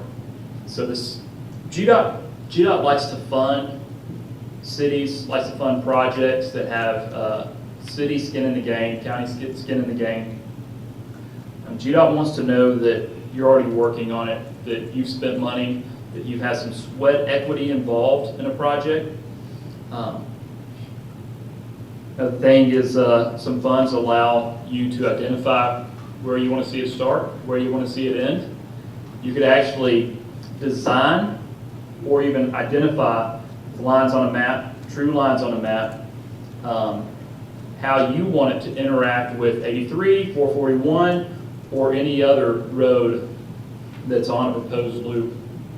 You can do some upfront work and kind of shape what it looks like now, something that could easily be picked up from with a consultant in the future, that they could say, oh, it's already started, we'll just go from there. The federal term for that is logical termini, where it's going to end. You can decide now. Once the feds are involved, you don't get to decide anymore. They get to decide what logical termini is, and you guys get kind of sidelined from that process. So if there's any economic development opportunities, anything, potential growth, maybe potential limits to growth that you want to see in a certain area, now would be a good time to decide that before it's out of your hands. Need to use your political partnerships with the county, first and foremost, because again, almost all of these lines are outside of city limits. The county has to be the sponsor. But also, it's going to take legislative support if you want to see a west bypass particularly move forward. Mr. Mayor, I saw some pictures of you at the Capitol, meeting with our senator, and that's what it's going to take, as well as our state representatives. It's a lot of money, so we have to have something outside of ourselves to make that happen financially. Speak with your constituents. People are very concerned about anything that's growth related right now, understandably. I am as a local resident, but there's some things, some positives to something like this that could help limit growth as well. Prioritize a certain area of growth so that the city and the county can move forward without having any legislation that keeps us from having smart growth in place. We can do smart growth now, decide some smart zoning, then we can get ahead of the game. And I think that's an important thing for constituents to see. Also, again, be patient. It takes a very long time to have these projects move forward. So with that, this is information. I'm not here to advocate one way or another. I'm just here to present information. If you have questions, I may have an answer to it, I may not. So, one thing, Mr. Mayor, that Aaron and I certainly would agree on is that if we are to go down this path, this is not an easy journey. This is a very difficult journey. Both of us agree that the present direction that we're headed, which is basically do little, if anything, and hope that in 2034 or 2035, the state still cares enough, still has enough money, still can acquire the land that's vacant right now, then maybe a portion of this plan might get done. That's not as difficult as this task would be. The real question, I think, is do we want to preserve the downtown as a special place forever? Well, one way to do that is get those trucks out of the downtown. And interestingly, I think one thing that the preservationists and those that support economic development might have in common is that we need traffic solutions. And it is that potential growth that isn't pie in the sky, that isn't off in the future. Just ask Monica how many calls she gets a week right now about potential development proposals. And without identifying parcels, which we don't know yet, we do know that the very land that might be our savior, that might be the solution, are being targeted for development. So how you think it's difficult to put a road in an open field? How difficult is it to put a road right in between a 1 million square foot warehouse building or a $2 million square foot building? If we play this right, we can actually help the proper managed economic development that we want for the city. This could be a boon to that. This transportation solution might be something that we could go to the state with and say, we need some state resources so that we can spur on good economic development. We're talking about economic development right now. And if they take a right out of the location, we know where they're going to go. But guess what? If they choose to take a left, where are they going? They're going downtown. And we might be, in 5 or 10 years, we might see the number of trucks downtown double, triple, who knows? Because there aren't feasible alternatives. And so it'd be the easiest thing in the world for me, and for Monica, and even for Aaron, for you to decide that this isn't a priority. But I don't know if that's the right decision for this city. That's up to you to decide. Right. And John, I feel like our city now is in a position to get some help. I was in Washington, D.C. about 3 weeks ago talking to our senators and representatives, and the first thing they ask is, what is it that your city needs? You know, and we are in partnership now with GMA, you know, which I think is also great to have our representative from our city and our county. I think our council need to make a trip to the state capitol, you know, and talk to our governor, you know, and that's a good time to partner with our county, you know, and let's do it together. And I think we can move forward. But it's a good thing we could do, Monica, with brunch and breakfast, first with our council, and then let's move forward from there, you know. Sure. Mayor, if I could ask on the, do you want to? Yeah, Monica going to say something. Go ahead. I was just going to say that Aaron, who I adore, by the way, and John's leadership on this are going to be instrumental. And we looked forward in 2007. We heard the call of our citizens then that we needed a bypass or at least an upper loop, and we did what we could. We got DOT to put it in their plan, and then we did a local transportation plan. I'm surprised the numbers weren't bigger than I saw tonight, so that made me actually happy that they haven't gotten as big as I thought they had. Those numbers were pre-COVID, so. Yeah. So, but what I do want to say is, Aaron's not going to advocate, but I'm going to advocate. You have no better moment in time than right now. That's right. You have the GMA Rising president out of Fred. You have a new city manager who is invigorated and is responsible in looking at the comp plan. And he asked what the number one thing on the comp plan that I'd like implemented was, and I pointed to the bypass and I said, it's the hardest thing, but it's the thing we desire the most. It's the things we hear about. I am tired of blowing smoke of the skirts of citizens every 5 to 7 years when they want to come in and have a town hall, and we pat them all on the head, and GDOT comes and pats them all on the head, and we send them out because they're asking for something that we can't accomplish on our own.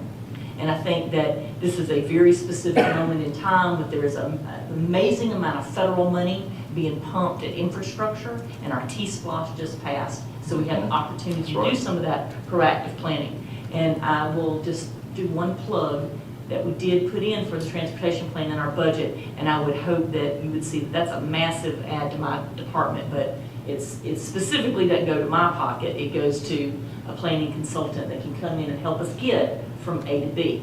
We've got the idea, we've got the energy, now's the moment for y'all to push it forward. I hope you will.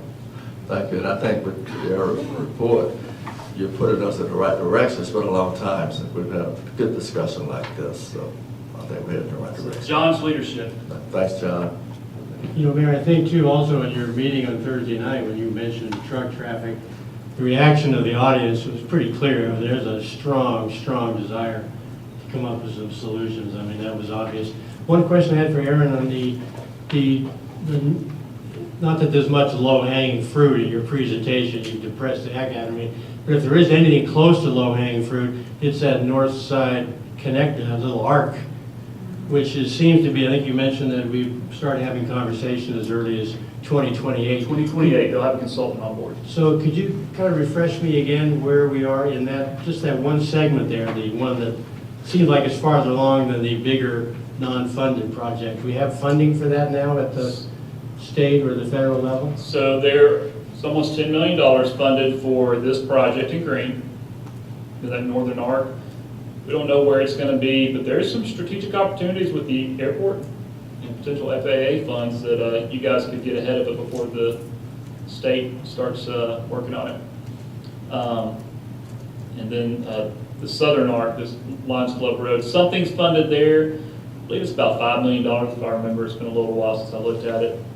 $5 million doesn't get you much, and a lot of money just went into bidding power infrastructure right up against the road. So I don't know what the improvements will be there, but I'm thinking there'll be minor widening, maybe improving the railroad crossing to just allow heavier vehicles.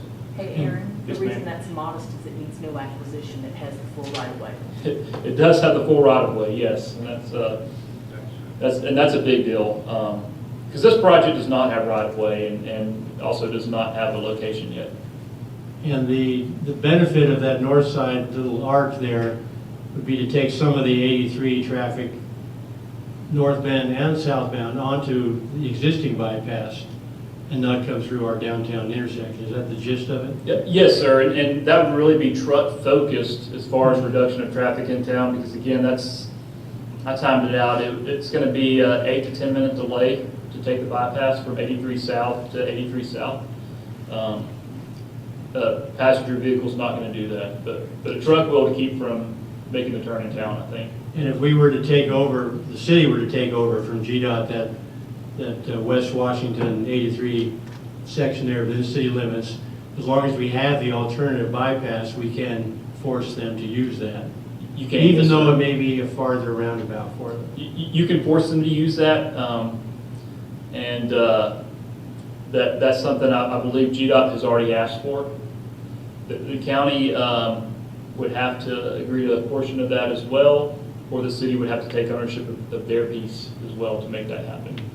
So again, it takes some community cooperation to make this happen.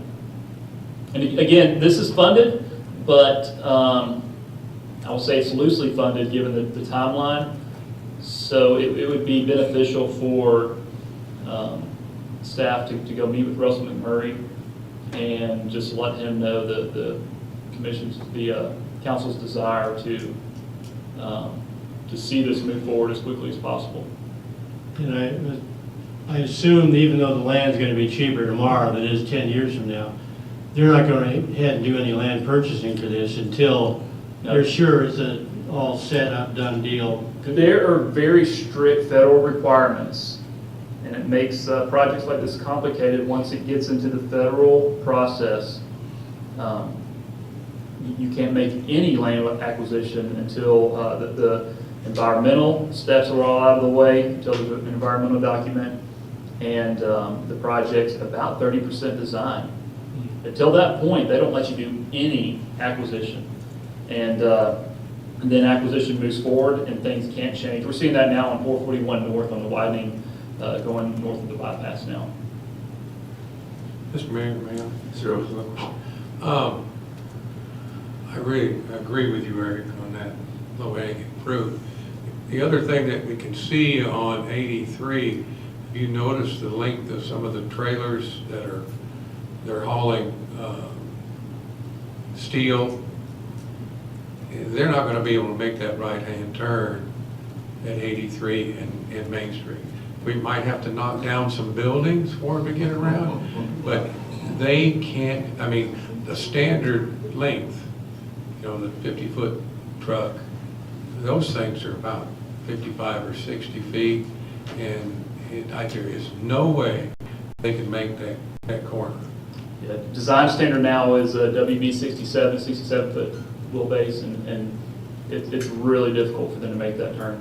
And if I could add to that point, Ed, the ever-recurring bills to increase logging truck, agricultural truck sizes and weights, it's passed the House, it's now going before the Senate committee. I don't think it's gotten quite that far before, but it's already passed the floor vote in the House and before the committee. That will increase weights of anything carrying agricultural products, including, surprisingly, granite. That is considered under Department of Agriculture guidelines, and that would be, doesn't affect us too much in Madison. But at any rate, the weight limits can go up. Whether that translates into length or not, I don't know. But It does translate to more blue dots. I yeah, think. there you go. Slower stopping speeds and everything else. Unfortunately. Mr. Mayor, can I Yes, say sir. something, Eric? Eric, I agree with you. I don't like, having been in the forest products business for 30-some years, and we used to have 200 trucks a day coming through this town with tree-length logs on them.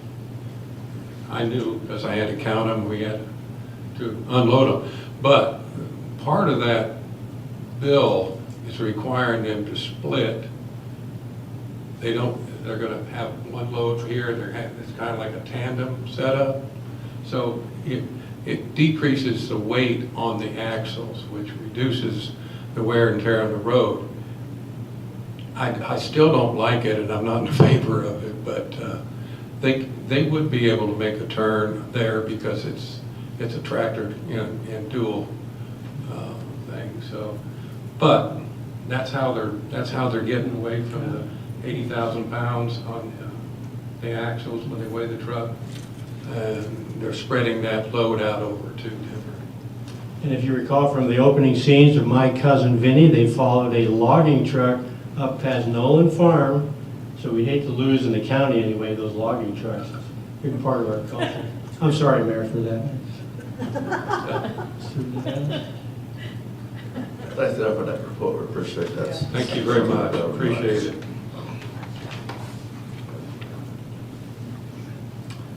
Are there any comments from the public tonight? If not, I'll commit appointments for, I'm sorry, sure. If you would state your name, please. Okay, it's Rebecca Riccozzi. I live on South Main. As one of those people that had air pushed up my skirt 10 years ago, trying to get some sort of talk about the trucks. I do appreciate this, and do it. Just do it. It's time. 10 years ago it was time. Now it's really time. Please act on this. Thank you. Thank you, ma'am.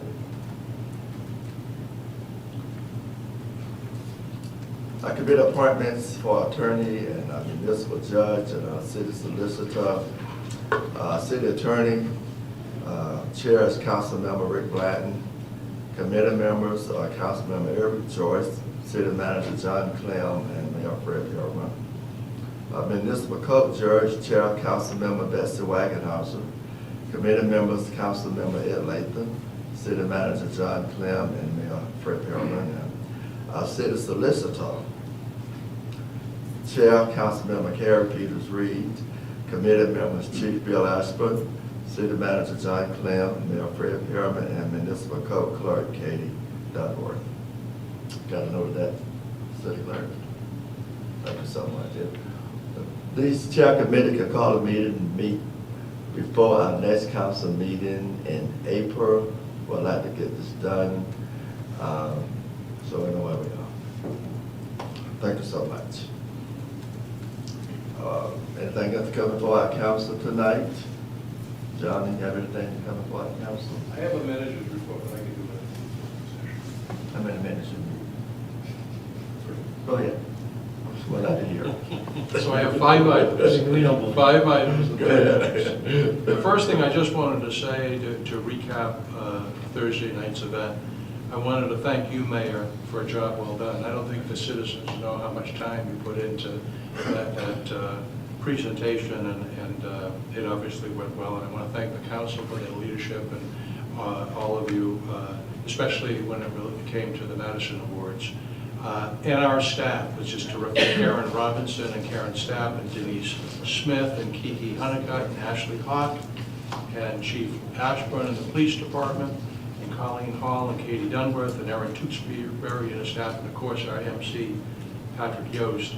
I think it was very successful. I hope you feel the same, and we're looking forward to an even better one next year. Secondly, I just wanted to update the council that we continue to have our weekly or bi-weekly meetings with Georgia Safari.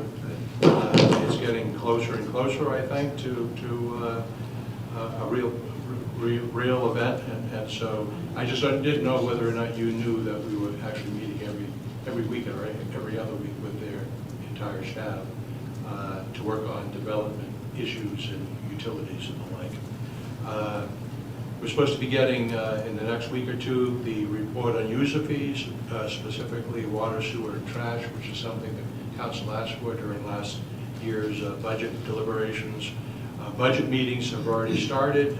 They started this week. We've got from every department their initial drafts and documentation, and we'll be sitting down with all of them so that we get to you a finished draft budget for your consideration. And lastly, I've been working with a citizens group who feel strongly about glass recycling, and I have our next meeting is Friday at 2 o'clock in this room. But I just wanted to publicly thank them. They really have been very helpful in our designing a glass recycling option that makes it feasible and keeps into mind the whole input from our citizens. So I wanted to thank them. That's it. Good report. Thanks, John. That's just the name, something else in the water. How every place.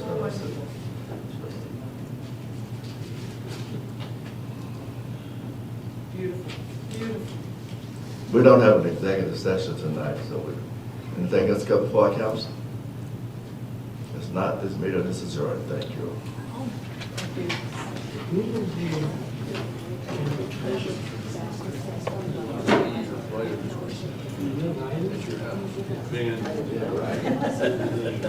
She's